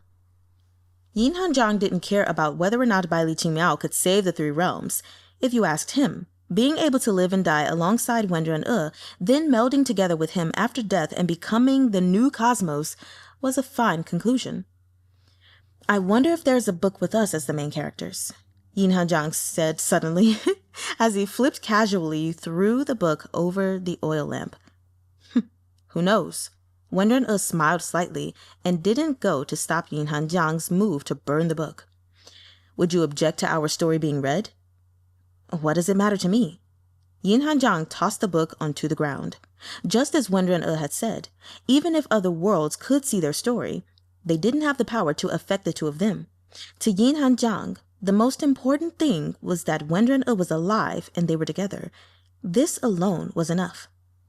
Hanjiang's long hair, usually tied up neatly, was loose over the bed, with one lock being lain on by Wenren but he didn't mind. He picked up a lock of their intertwined hair and began playing with it. Is the burning sky immortal me or someone else? Am I the reincarnation of the burning sky immortal or just someone who stole his position? When we reach the immortal realm, we'll naturally know the answer. In order to reach the immortal realm sooner, should we practice Protector Shu's techniques again? Wenren said. Hanjiang threw an arm over Wenren and turned over. He half lidded his eyes, hiding his look of triumph. As he turned over, he flicked a wrist and set aflame the 4 books discarded on the floor. The fire illuminated their somewhat shadowy bedroom. Seeing the light in the corner of his eyes, Hanjiang smiled. Extra Chapter 1. The End. At the grand conclusion of God of Annihilation Volume 3, Wenzhao used divine power to reconstruct the 3 realms, living in eternal peace and happiness with his wives and friends in the divine realm. Several centuries later, Wenzhao also used his memories to recreate many people from the divine, immortal, and human realms. He was the supreme God in all the realms whom no one dared to defy. Everyone obeyed him without a hint of dissent. At the beginning, Wenzhao thought this kind of life was wonderful. He could go freely throughout the 3 realms, and no one dared to threaten him or his friends and loved ones. He didn't need to constantly worry about people and gods plotting to harm him. The 3 realms belonged to him, and it was a peaceful and happy existence. But a few centuries later, Wenzhao was tired of this life. The peace without any sort of disruption and the days and years in the same routine caused Wenzhao to gradually lose feeling. Everything unfolded according to his wishes without anything unexpected happening. Life was tasteless, no surprise or delight to speak of. One day, in a flash of callousness, he called in the beautiful Gongxi, then called in Baili Qingmiao and made out with Gongxi in front of her. Baili Qingmiao's expression was calm, smiling slightly as she said, Shisheng treats his sister Gongxi so well. Wenzhao pushed Gongxi aside and grabbed Baili Qingmiao by the shoulders. Aren't you jealous? Aren't you bitter? I remember when I had any contact with a female disciple in the past, even a few words, you would start a fight over it. Baili Qingmiao didn't act like her shoulders hurt. She pressed her forehead against Wenzhao's arm, saying meekly, But Shisheng, you don't actually like them. You just can't help it. I know the one you love the most is me. Then why don't you be a little willful? Argue with me or something? Wenzhao gripped Baili Qingmiao's shoulders hard. I'm using so much force. Doesn't it hurt? How could it not? Wenzhao could hear the sound of bones being crushed. How could I argue with Shisheng? Shisheng is the supreme god in charge of all the 3 realms. With how busy you are, how could I inconvenience you? Baili Qingmiao said. Also, my shoulders don't hurt. Even if they were injured, Shisheng would heal them for me, right? Listening to her, Wenzhao took his hands away in a daze. Right. Back when he resurrected his little Shrr, he had thought his little Shrr was so good, she was just too jealous. He was the divine emperor. So what was the problem with him having relations with a few goddesses? It would be so great if his Shrr didn't have such a temper. So the new Baili Qingmiao was always dedicated to Wenzhao, never raising a fuss or causing trouble. waiting patiently in her palace every day for her Shrr to come to her. Wenzhao left Baili Qingmiao's palace and went looking for his main wife, the Violet Spirit Goddess. Seeing Wenzhao coming with an album in hand, the Violet Spirit Goddess said, "Dearest, there's an album of goddesses of the divine realm. Are there any you've been close to recently that you need me to arrange marriage with?" Staring at the Violet Spirit Goddess, Wenzhao said, "I'm your husband. Isn't it hard for you to arrange marriages to other women for me?" "My dearest is so gallant that these goddesses are blessed to be able to marry him, no?" the Violet Spirit Goddess said. "As I remember, you would secretly eliminate the women you didn't like."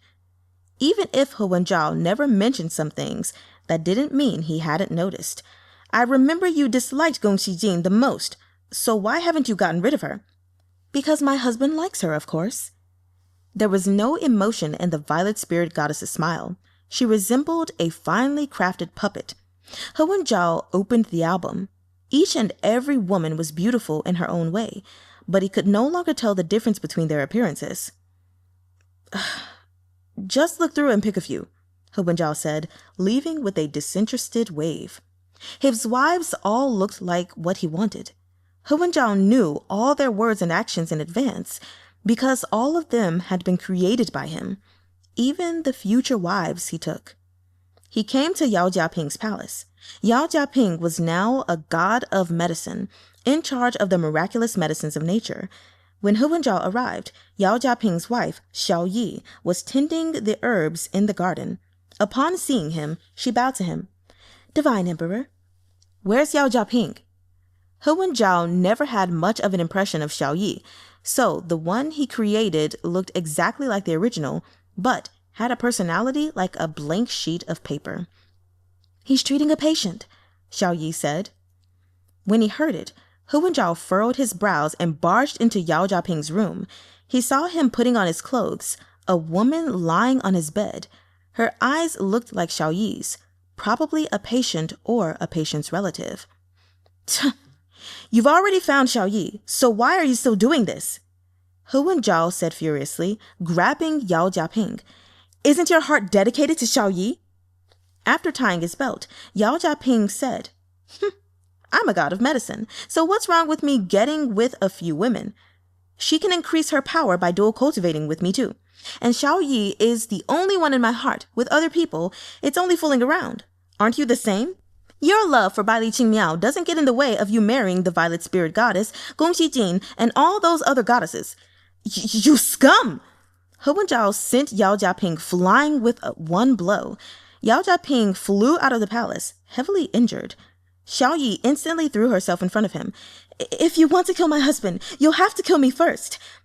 "Your husband?" Wenzhao's eyes turned cruel. He pointed a finger to one side, creating an identical Yao Jiaping. "How about that one?" Yao Jiaping instantly threw herself in front of the other Yao Jiaping, saying, "If you want to kill my husband, you'll have to kill me first."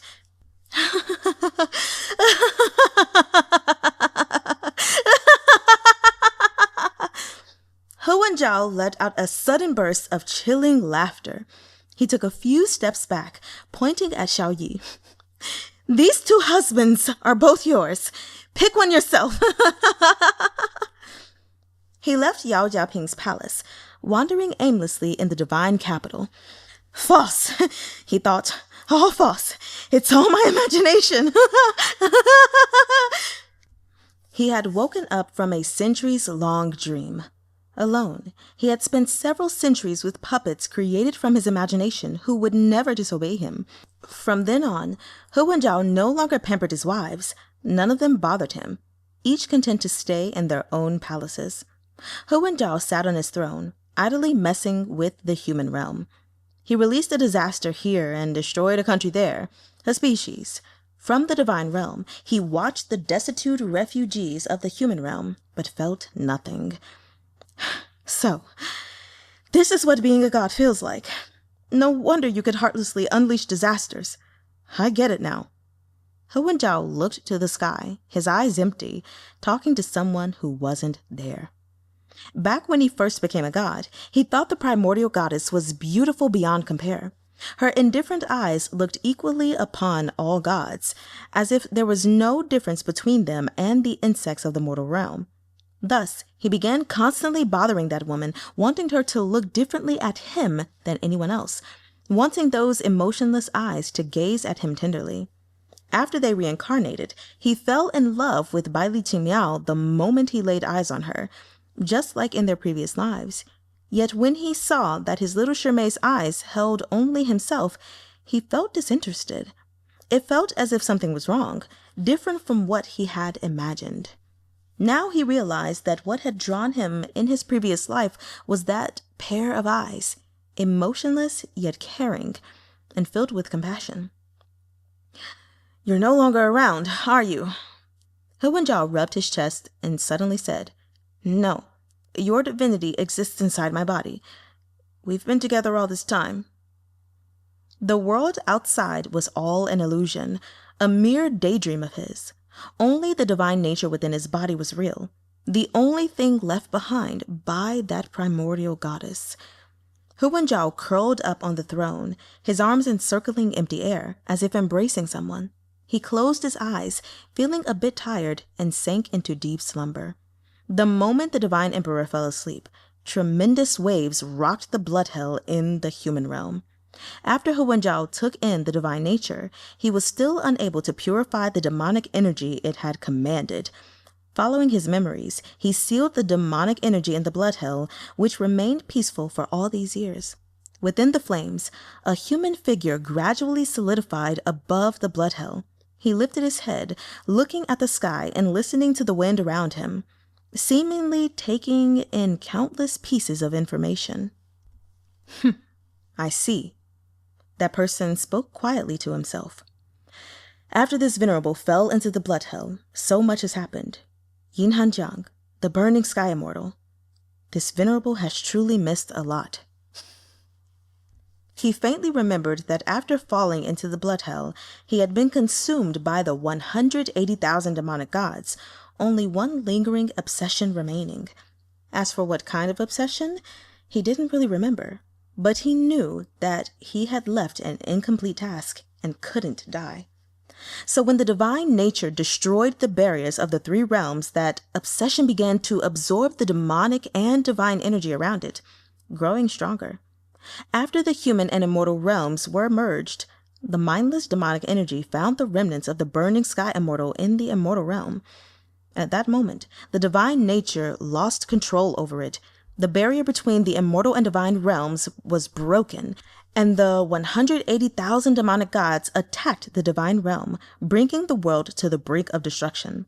Finally, Wenzhao used his soul bond with Baili Qingmiao to take the divine nature and sealed the demonic energy back into the blood hell, giving time for that obsession to continue absorbing demonic energy. The moment Wenzhao's mental stability crumbled and he closed his eyes and sealed himself off from the world, this man took his chance, gathered all the demonic energy, and shattered the seal on the blood hell, breaking out of it. He was a demon, the only remaining demonic god in the three realms, When-rehn When-rehn looked at the mortal realm. His eyes could see through falsehood, so the fantasy Wenzhao had constructed couldn't fool him. In his eyes, the three realms had already merged into one, the world contracting, all energy returning to chaos. In the center of the mass of chaos, someone embraced the divine nature, having a sweet dream. Unbeknownst to him, the divine nature was gradually eroding his godly power, and when it was all drained, his soul bond with Baili Qingmiao would vanish, and no one would be able to stop the divine nature from returning creation to chaos. Wenren arrived at the sleeping Wenzhao's side. Placing a hand on his head, he saw his dream. The divine nature noticed Wenren and realized that he was the only person who could stop it from destroying the cosmos. Feeling threatened, it gathered its power in order to kill Wenren. "You don't need to be on guard," Wenren said. "This is no longer the world that this Venerable wishes to protect." He looked at Wenren, currently putting all his effort toward subduing the divine nature with the soul bond, and chuckled quietly. "Burning Sky Immortal, you desperately wanted to avenge this Venerable, so today, let me realize your wish." With the flick of Wenren E's wrist, the remnants of Wenzhao's soul bond was dissolved. The divine nature burst out of Wenzhao's body, becoming one with the cosmos, beginning to absorb chaos energy. The chaos began contracting endlessly, even affecting Wenren E's body. He felt the demonic energy that sustained him being gradually drained away, but his heart was calm. The world had already been destroyed. The only thing that could be looked forward to was the creation of a new world. In that case, there was only one thing he could do. Wenren E stopped resisting and dove into the chaos energy, being absorbed by the divine nature and compressed. After millions of years, the chaos energy had compressed to its limit and finally exploded. The conflagration brought about new life, giving rise to myriad worlds, and an obsession which had not been worn down after eons split and merged with 3 of the worlds. In the first, a female author typed the title, "Abusive Romance, You Are the Unchanging One in My Heart," at her computer. In the second world, a male author typed out "God of Annihilation." And in the third world, Wenren E, in the middle of discussing the Great Sect War with his subordinates, suddenly felt a space open up above his head, from which fell a book. He caught it casually and saw on the cover, "Abusive Romance, You Are the Unchanging One in My Heart." Extra Chapter 2. 10 years later. Xuanyuan Sect, Main Hall. Zhongli Qian was talking business with Xu Yanyan in the discussion room.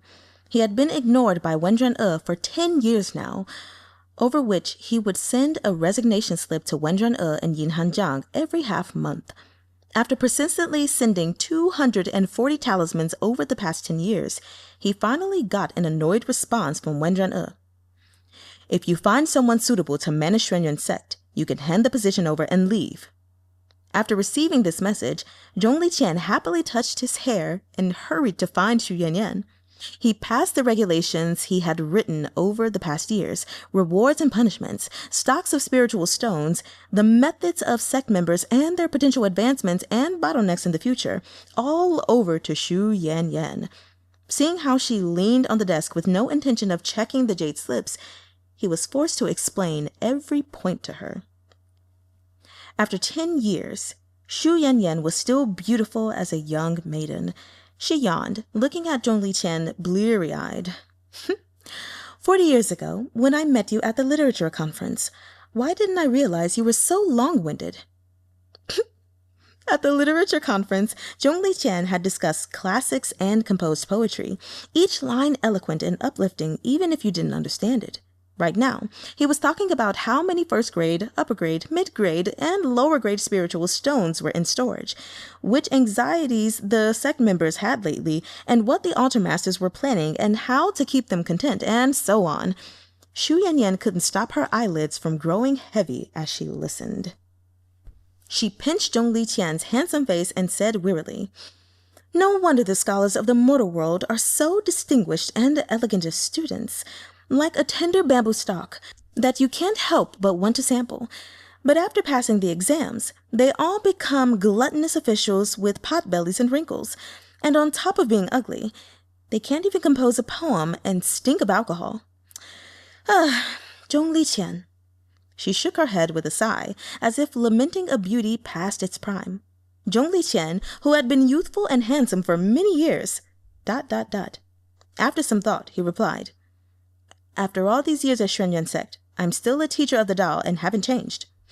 "I know." Xu Yanyan suddenly stood up. Stroking his chin, she said tenderly, "You've lost weight." Zhongli Qian was stunned. Xu Yanyan said seriously, "I celebrate you being a student or a teacher, but don't bother yourself with Xuanyuan Sect's odd jobs anymore. That's not suited to you. A teacher passes on knowledge and values. You make every effort for your disciples, but there are times when you have to take your hand away. Everyone walks their own paths, and you can't do it for them. You're exhausting yourself." Zhongli Qian stared at the jade slips on the table, one of which recorded each sect member's future path of cultivation.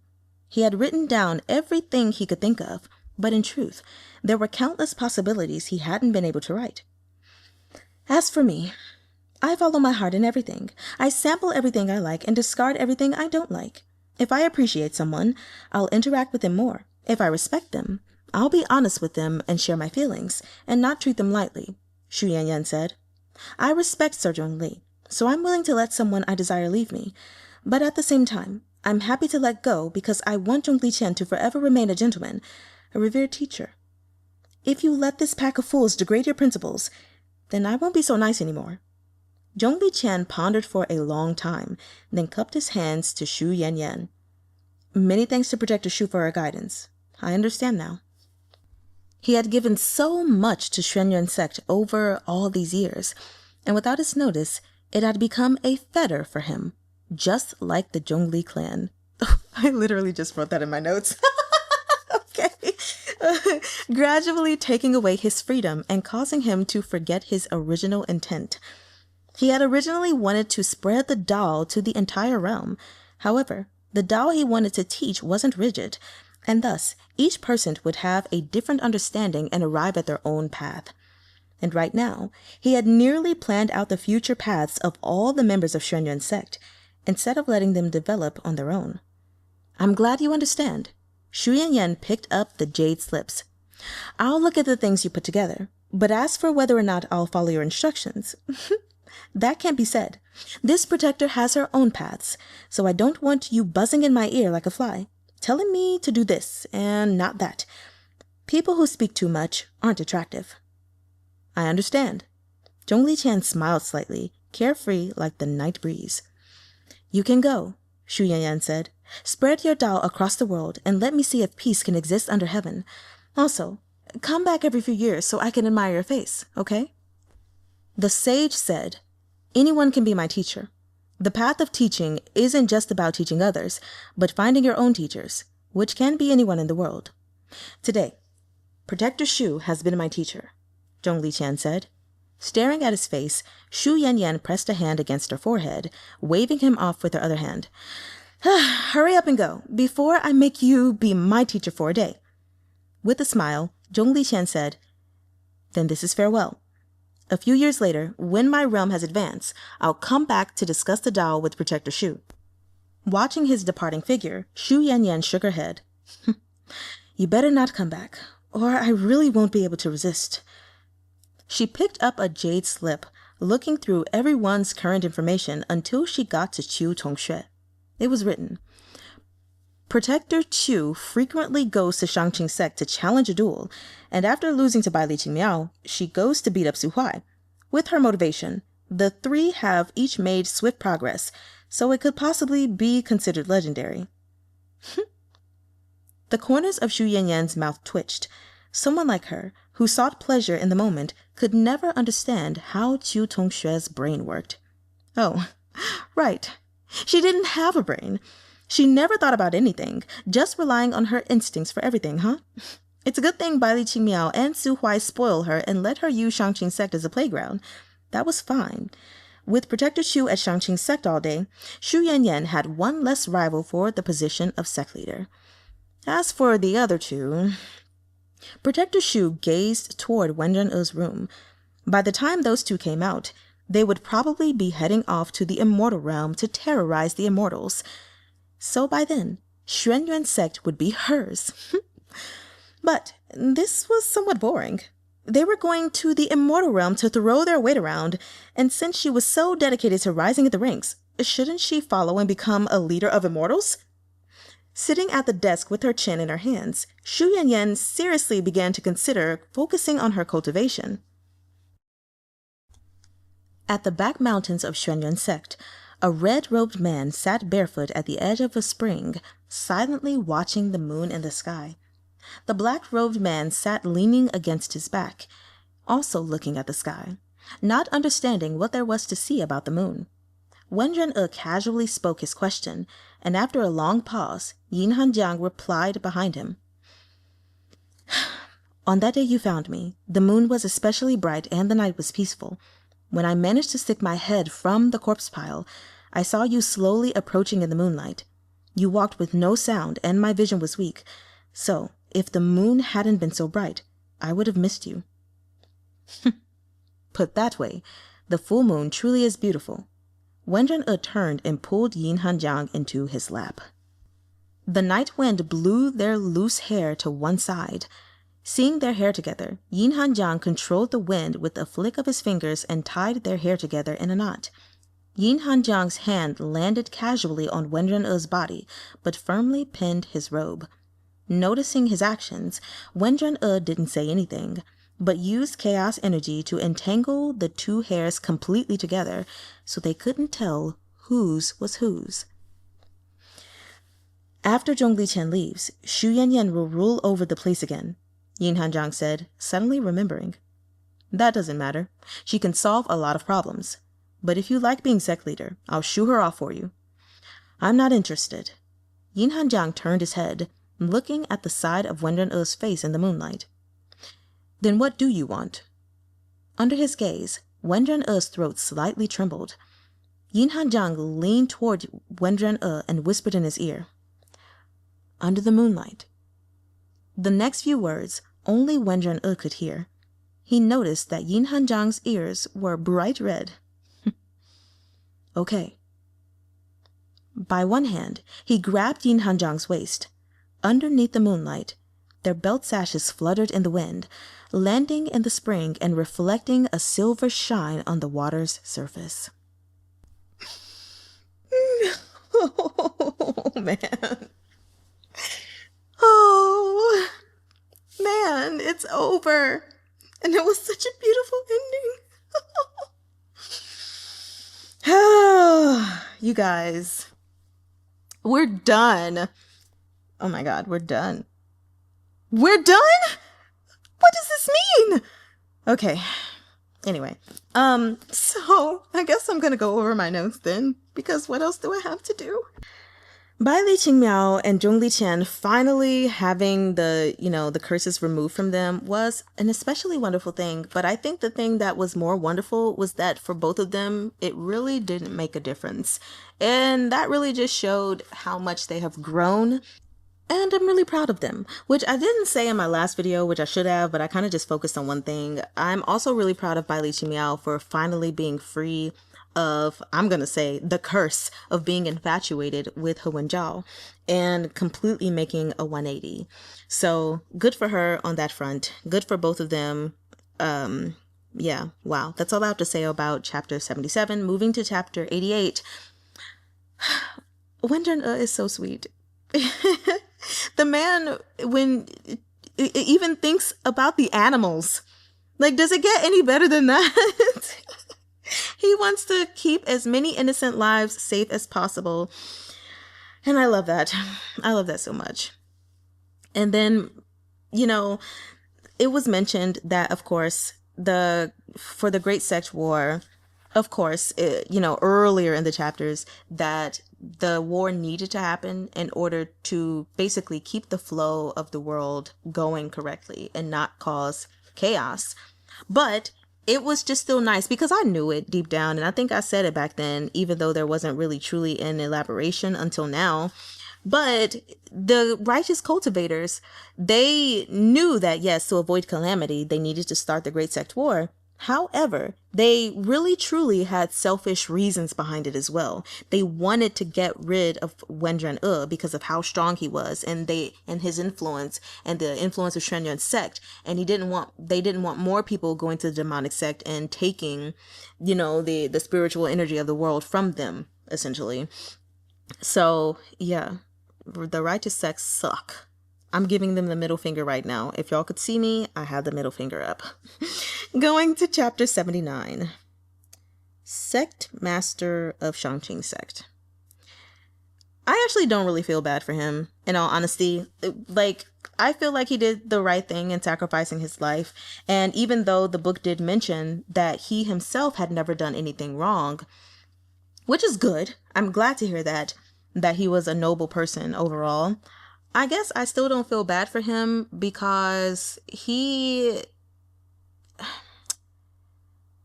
won't say he's the reason that, no, yes, I'm going to stick with my theory or my opinion, he is partially the reason why Wenzhao ended up dying in the first place, and why Wenzhao ended up having the blood demon inside of him in the first place, because he wanted Wenzhao to be the next sex master, and instead of taming his lustful nature when it came to women, he just let him do whatever the hell he wanted, because he's like, hey, I mean, he's talented, he's great at what he does, he just has, a thing for women. But I'll just leave that alone. But if we go back all the way to the sect war and remembering how Shu Yanyan did what she did to him and left him weak and open for the blood demon to enter into his body, it all makes sense. If the sect master had really reined in his nature and taught him to respect women and not just be throwing his dick everywhere all the time, then maybe Wenzhao would not have ended up the way that he did. So it's like, on one hand, I am glad to know that the sect master himself was not out there doing these bad things that other righteous cultivators were doing. But at the same time, it's like, you could have actually avoided all of this. I mean, at the end of the day, Wenzhao is his own person, so he could have just ignored your teachings. But I'm sure it was pretty clear early on what kind of nature he had. And if you would have nurtured him, then a better side of his nature could have grown forth. And because I'm a true believer that, no matter what a person does, whether they do good or evil or something that's in a gray area, it's all a part of their nature. There's always this debate on, in the psychological world, on nature versus nurture. But if you ask me, everything is nature. And the nurturing of whatever side of you is just simply what will bring forth.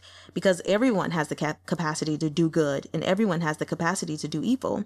So, anyway, I don't want to go too far down that lane. I just want to say that I do blame not that I care that Wenzhao's dead, but I blame his sect master for his death, essentially, So the other thing is, I thought it was so funny that Liu Xingyan also died. It's said by the blood demon's hands, but, also like by her own husband's hands. That was just that was entirely too funny to me. Like, I was just like, you poor girl, but not really, because she was truly a bad person. And I'm not saying that bad person deserve evil things to be done to them, but I mean, she's a bad person. So, that just is what it is. She got karma, if you want to call it that, or what goes around comes around, yada, yada, yada. So then the other thing I wanted to mention, because I just think it's so interesting, when I read Danmei and see so many things come up, just about their beliefs and Chinese beliefs and culture, to me, it's always interesting because I know that it is said, but as I'm reading, I just learn it even more how similar so many religions are, even though there may be fundamental differences and some even big differences.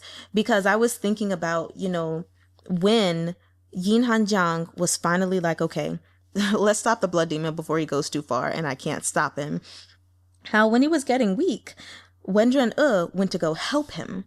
And at first he was like, I want to do this alone. I don't want your help.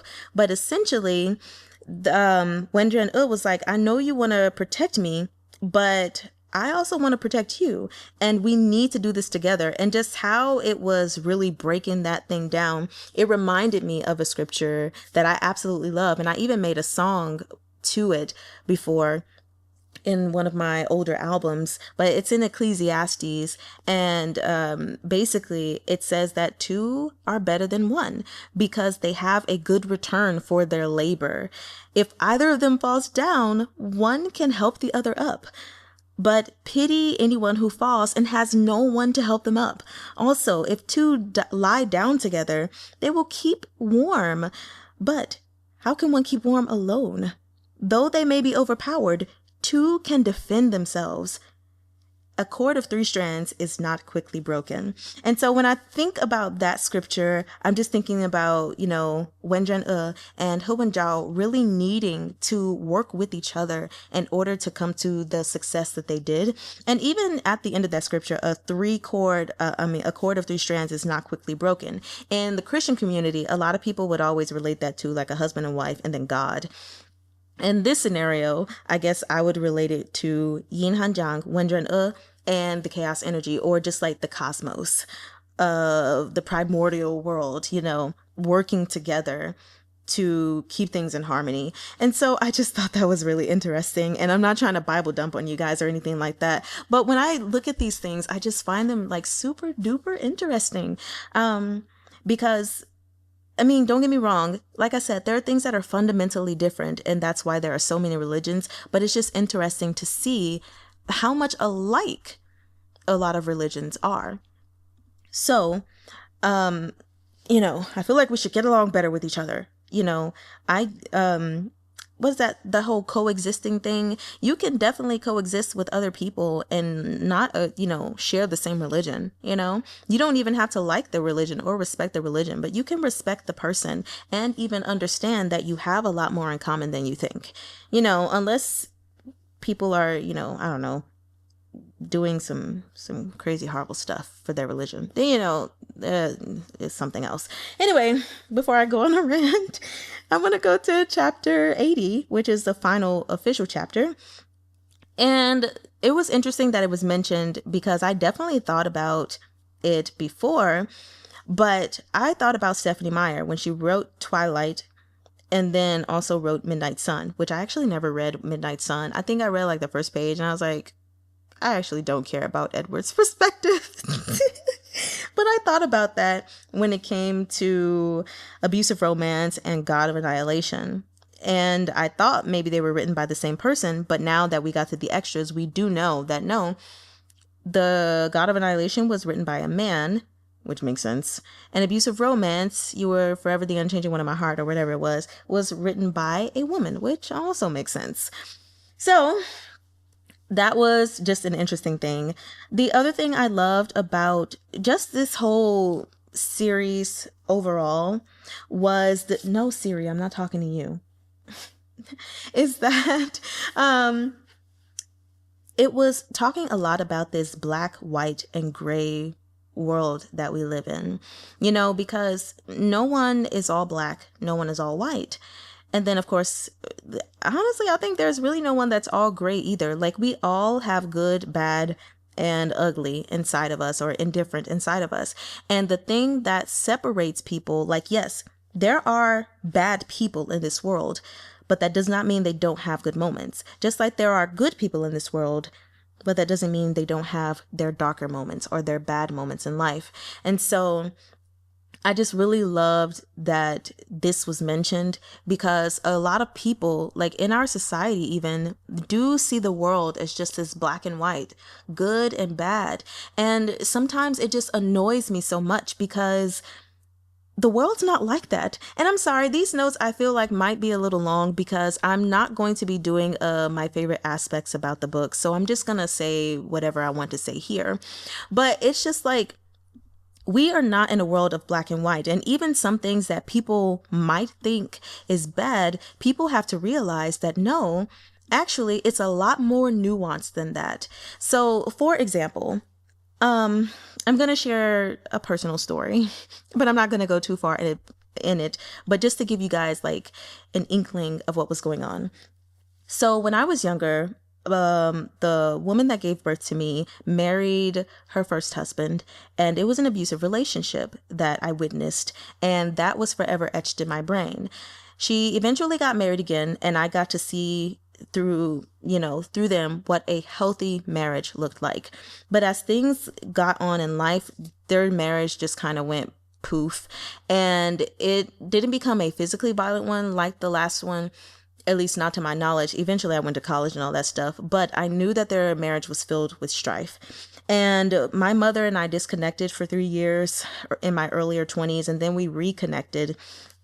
And she was unhappy in her marriage. And I got to see this every day because I visited her every day and was trying to be the light in her darkness, which was very, very exhausting. Don't try to do what I did. Anyway, I got to see how my then stepfather treated her.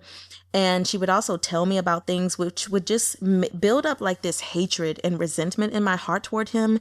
And it got to the point like I have never wished ill on anyone. I have never wanted to hit anyone or hurt anyone. Like I remember even in the 6th grade, someone punched me in the stomach and I just let them walk away. And I even remember, fighting like my sister one time. Well, she was fighting me and I was simply just trying to hold down her limbs so that she didn't hit me. Like, that's how much I don't like violence. Even when I was given permission to discipline my siblings, I'm like, no, I don't want to touch them. But I've never wished bad on anyone, no matter how much they hurt me or hurt someone I love. And when I was in the atmosphere of everything going on, I finally told my mother one day that I was feeling bad because I just wished something would happen to him, that he would just die. I was like, he can get hit by a bus because I really hate the pain that he's causing you and what he's allowing my youngest siblings to see and experience. And I'm just seeing, how this house is crumbling, how it's on fire. And I feel horrible that I can't save anyone. And I'm standing in this fire and I feel like I'm being burned, but not burned like you all. But there's nothing I can do. And so that was my, pain. But then as things got worse, there came a day where things came to a head and he verbally attacked me. And my mother, instead of letting me defend myself like I asked, she decided to speak up. But I did later learn that she really just wanted to cause chaos and try to push him to do something as an excuse to leave the marriage, which she had plenty of excuses before. But anyway, and that night, I literally saw myself. I'll tell you guys, you guys will understand this because you've read it, at least many of you. I felt like Wei Wuxian in that moment. Like my body was literally shaking and I felt like the black smoke was rising off of my body. And like I was clenching my fists so tight because I was in like a paralyzed rage. And I saw myself come out of my body, go into the kitchen, grab a knife and stab him to death. And that was like the first experience I've ever had with really, truly wanting to harm someone.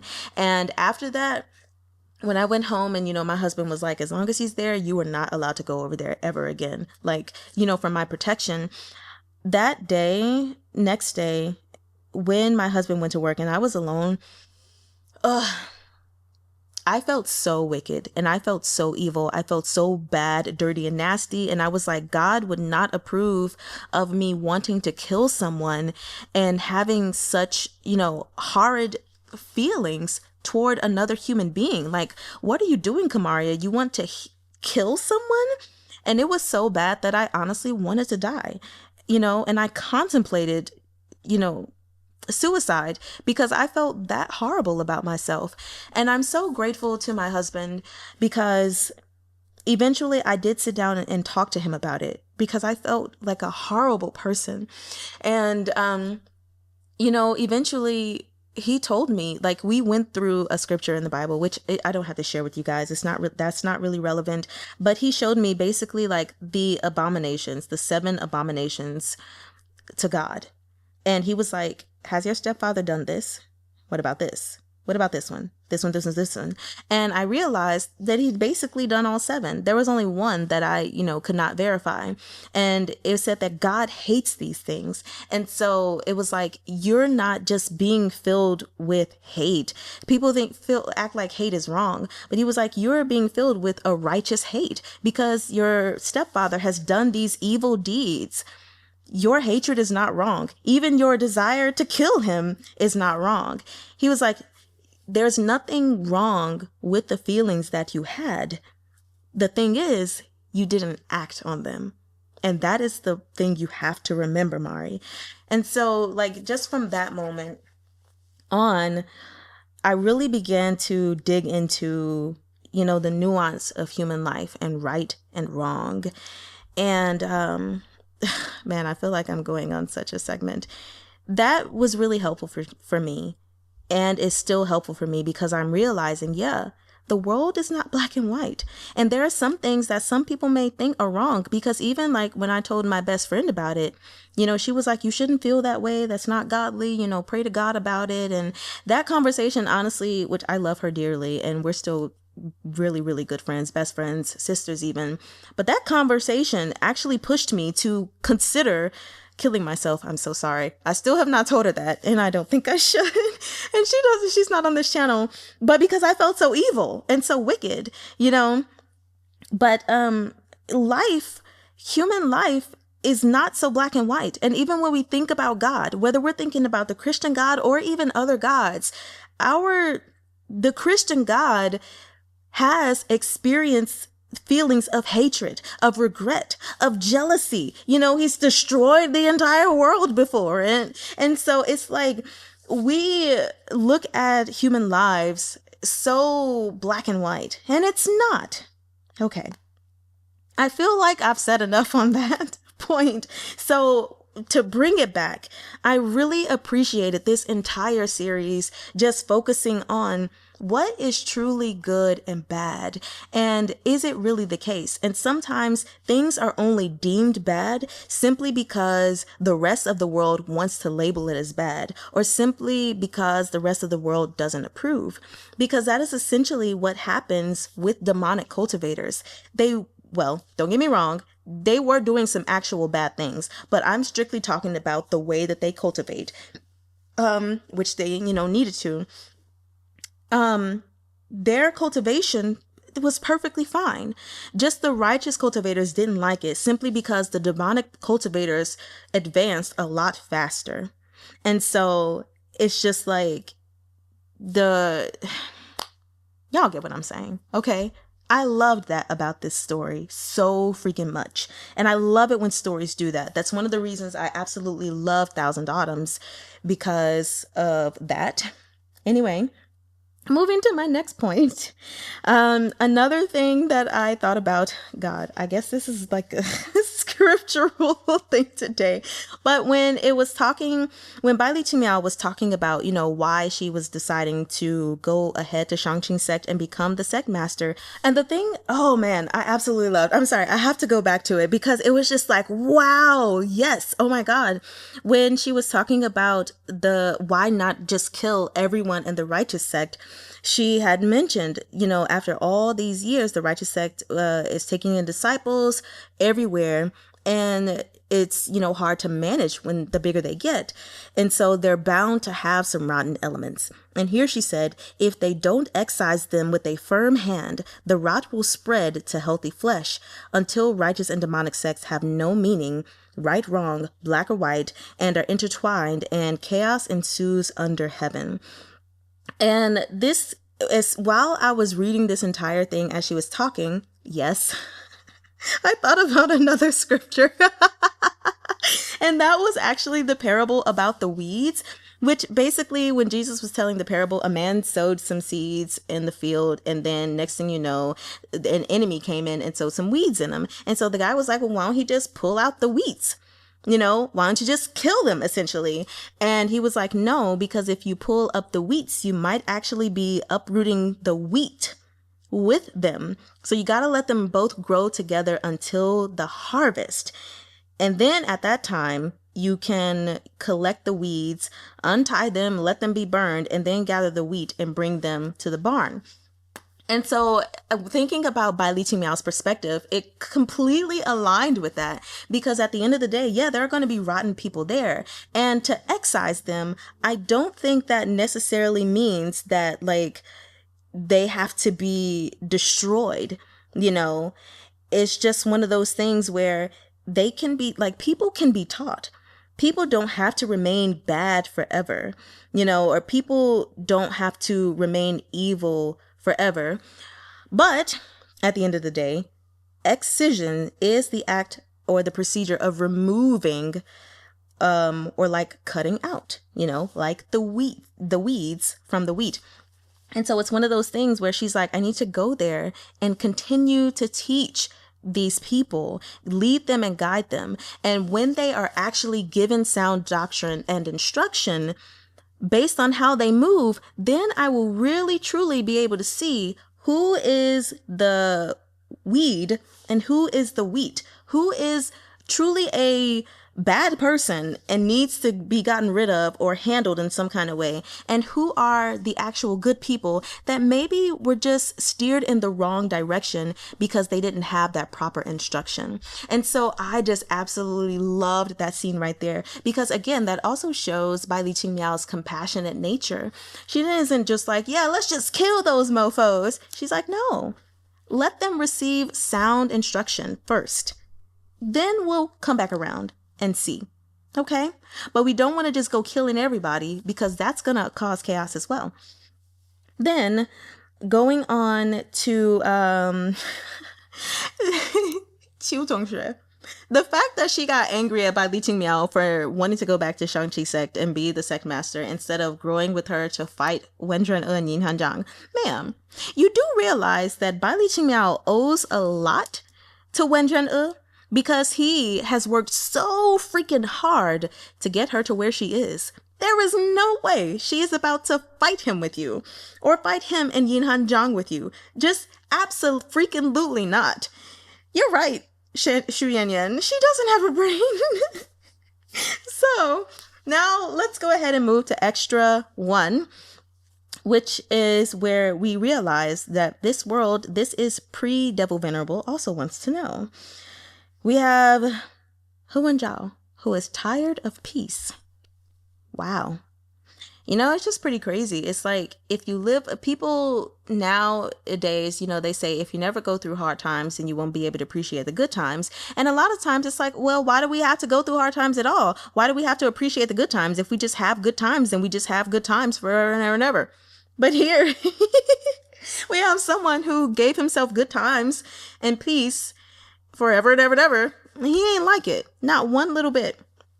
It was just crazy, because that just brought forth this also brought forth, you know, people who read God of Annihilation and everything, and basically wondering, like, is this really a happy ending? So now we know for sure that all of that was created was not the world being created again, but only a world in Wenzao's mind.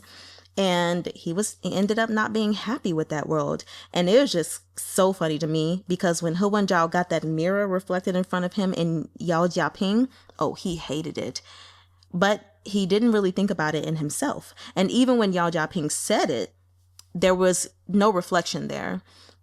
You know, but it was just interesting to see him go through that process of not being happy, and even to fall into a state that Yeen Hanjiang had fell into when he was like all false. And it was just interesting to see him fall into the same state, but under different circumstances, because Yeen Hanjiang fell into that due to grief, you know, and really truly loving the person that he lost and treasuring them and wanting them to be back, wanting to save them. Whereas with Wenzhao, I mean, yes, he lost the entire world, but he still never truly treasured Baili Qingmiao. He didn't really treasure anyone. And so now he was in his state where he wanted to bring them all back and still wasn't truly treasuring them. He just didn't want to be alone or have that isolation. But he had, I would say, was driven to sadness, maybe even madness. So it was just also nice to see in the end, Yeen Hanjiang still got his wish, because Wenzhao did end up dying. And everything went through the cosmos, and 1,000,000 years later, then we have the world again. But it was just also really interesting to see that Wenren E never died in the original story in the first freaking place. The man was just still in the blood hell, sealed in there for so long and biding his time until he got his opportunity. I thought that was really, really cool. And that actually was something I did not consider. And I'm like, dang, I should have considered that. Anyway, going to extra 2. Also, wait, before I do that, it was interesting when it was talking about, you know, he had an obsession that kept him alive. And what that obsession was, he did not remember. And I was like, oh, I wish we could have known what that obsession was. Okay. Anyway, going to extra 2 now, which was the final chapter for us. It's been a while since I've given you all a Mandarin lesson. I think I gave one recently, actually. Yeah. But Xu Yanyan had said to Zhongli Qian, "You've lost weight." And I just wanted to let you guys know, if you didn't already know, because this actually is a very common saying in China, especially, you know, when you watch the C-dramas and stuff like that, you'll hear it a lot. And the way to say that is 你瘦了. So really quickly, 你, that's the third tone, the vocal fry. 你. 瘦, which is to lose weight. 了. Well, I'm sorry. 瘦 is not to lose weight, but it's to be like thin or slim, small. And then 了 is just turning it into past tense. So say 瘦了, which is just past tense, thin. So 你瘦了. You've lost weight. And that particular phrase actually doesn't necessarily always mean you lost weight. Could it be used in that sense? Absolutely. But this is actually a sign of showing care for someone, realizing that they've been through like a hard time, have been going through something difficult, and you are showing to them that you see them, that you care, and you say, 你瘦了. Like, what's wrong? 你瘦了. Okay. Then the other thing, I think I laughed about it while I was reading it, that was mentioned in my notes was about Zhongli Qian and being a Shrenyuan sect. And I wrote in my notes, basically being bound like in Zhongli clan. That's exactly what was happening to him. And so I'm glad that Xu Yanyan was there to like say that to him, even though he wanted to leave in the first place. But just hearing it said, it was like, oh, shoot. Yeah. Because while he was there, he probably was doing more than he needed to, which it sounds like it. But I'm glad that he was finally able to be let go, even though, you know, we didn't see it happen. And as far as Xu Yanyan is concerned, yeah, I think there's a part of her that probably wishes she could love someone for real, but is just going to stick to what she's doing, and that's fine. And then the last thing I wanted to share with you all, just so you know, if you didn't know before, if you haven't read Arha, this is for you. So in that last part, when Yeen Hanjiang had tied his and Wenren E's hair together, just so you know, that is a symbolism basically representing like a lifelong bond or even marriage more specifically.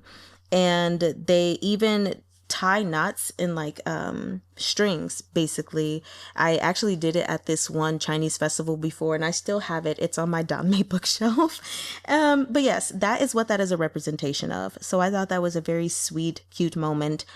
Since, you know, we didn't see like an official wedding ceremony or anything like that, or see them officially get married or talking of things in that nature, but their hair was tied together, which was like, you know, an indication of it. So yeah, those are all my notes. I'm trying to see if there's anything else that I want to say. I just know that this actually turned out to be a lot better than I thought it was going to be. And definitely this second half was absolutely amazing. I feel like the first half definitely touching on some things, but had a much lighter nature to it.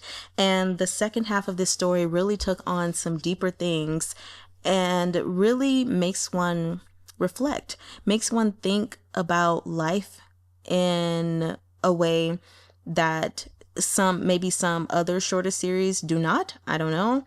I haven't really read that many shorter series, but whew, this was heavy and it was really, really good.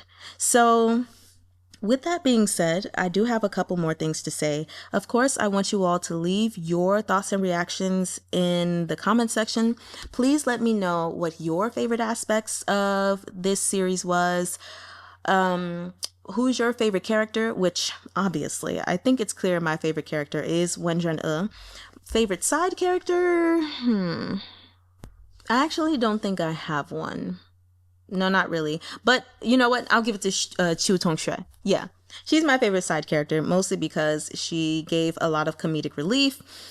But yeah, let me know your favorites. I don't really have any characters that I hate in this one, but obviously I don't like Wenzhao, but I don't hate his character. So the things that I want to share with you all is obviously the next series we are reading is going to be Remnants of Filth, which is 7 volumes long. Now, with that being said, though, we are on the YouTube channel, at least, going to have about a 2.5-week break because you all aren't getting the access to the readings until August the 11th. I actually have already recorded the first 2 videos like forever ago, and they're already up on here and scheduled. But yeah, you guys are getting a break, which means you won't be hearing from me often as far as just like uploadings of readings, but I'll try to still stay active with you guys. But you'll have to listen to some other channels or read some books on your own or something in the meantime and in between time. Now, with that being said, if you would like to start reading Remnants of Filth sooner, you can always join me on my Patreon, which is, the link is in the description, because they are going to get everything I ever read 1 week in advance. Which means while you guys are starting Remnants of Filth on the 11th, they will be starting that Monday before on August the 4th. And for details on my Patreon, it is $3 a month. And again, what you're getting is 1 week's earlier access to all of my videos of readings. You are also going to get the smut when there are books I read that contain smut, and going live twice a month. And it's going to be on Saturdays from like, I think 10 to 12 Eastern Standard Time. So those are the things you would get with my Patreon. If you want to start reading earlier, that is what you do. Otherwise, I hope you all enjoy your vacation and read some fun stuff. And as a reminder, if you have the YouTube app on your phone, you can actually say things and join us in the community, the Mari-chan community, and post things. And I have seen a couple of people posting some book recommendations or books that they really like. Someone has even posted their art on there. So you guys feel free to go on there and do share things, because I am interacting with you all there, not just in the comments, but also in our community, because I really want this to be a place where we can engage with each other. You know, depending on where you live, it might be a lot easier to find people in the Danmei community. But I'm gonna be honest with y'all, I'm in a group on Facebook called All Things Danmei. And it has over 250,000 people. And when I made a post asking who was in my area, there were only 3 people that responded saying they were in my area. Everyone was everywhere else. And I've only been able to link with 1 person. And so with that being the case, you know, we have to find our communities. Sometimes communities are not just the people who are physically around you, but the communities you make with people all across the world. That is the advantage we have now with the internet. So yeah, go ahead and post there. And I look forward to seeing what you guys put. So I don't want to ramble. I'll just say, well, Imminent, and I will see some of you on August the 11th. And I know for others who have signed up for my Patreon, I'll see you guys on the 4th. Bye-bye. Well, Imminent.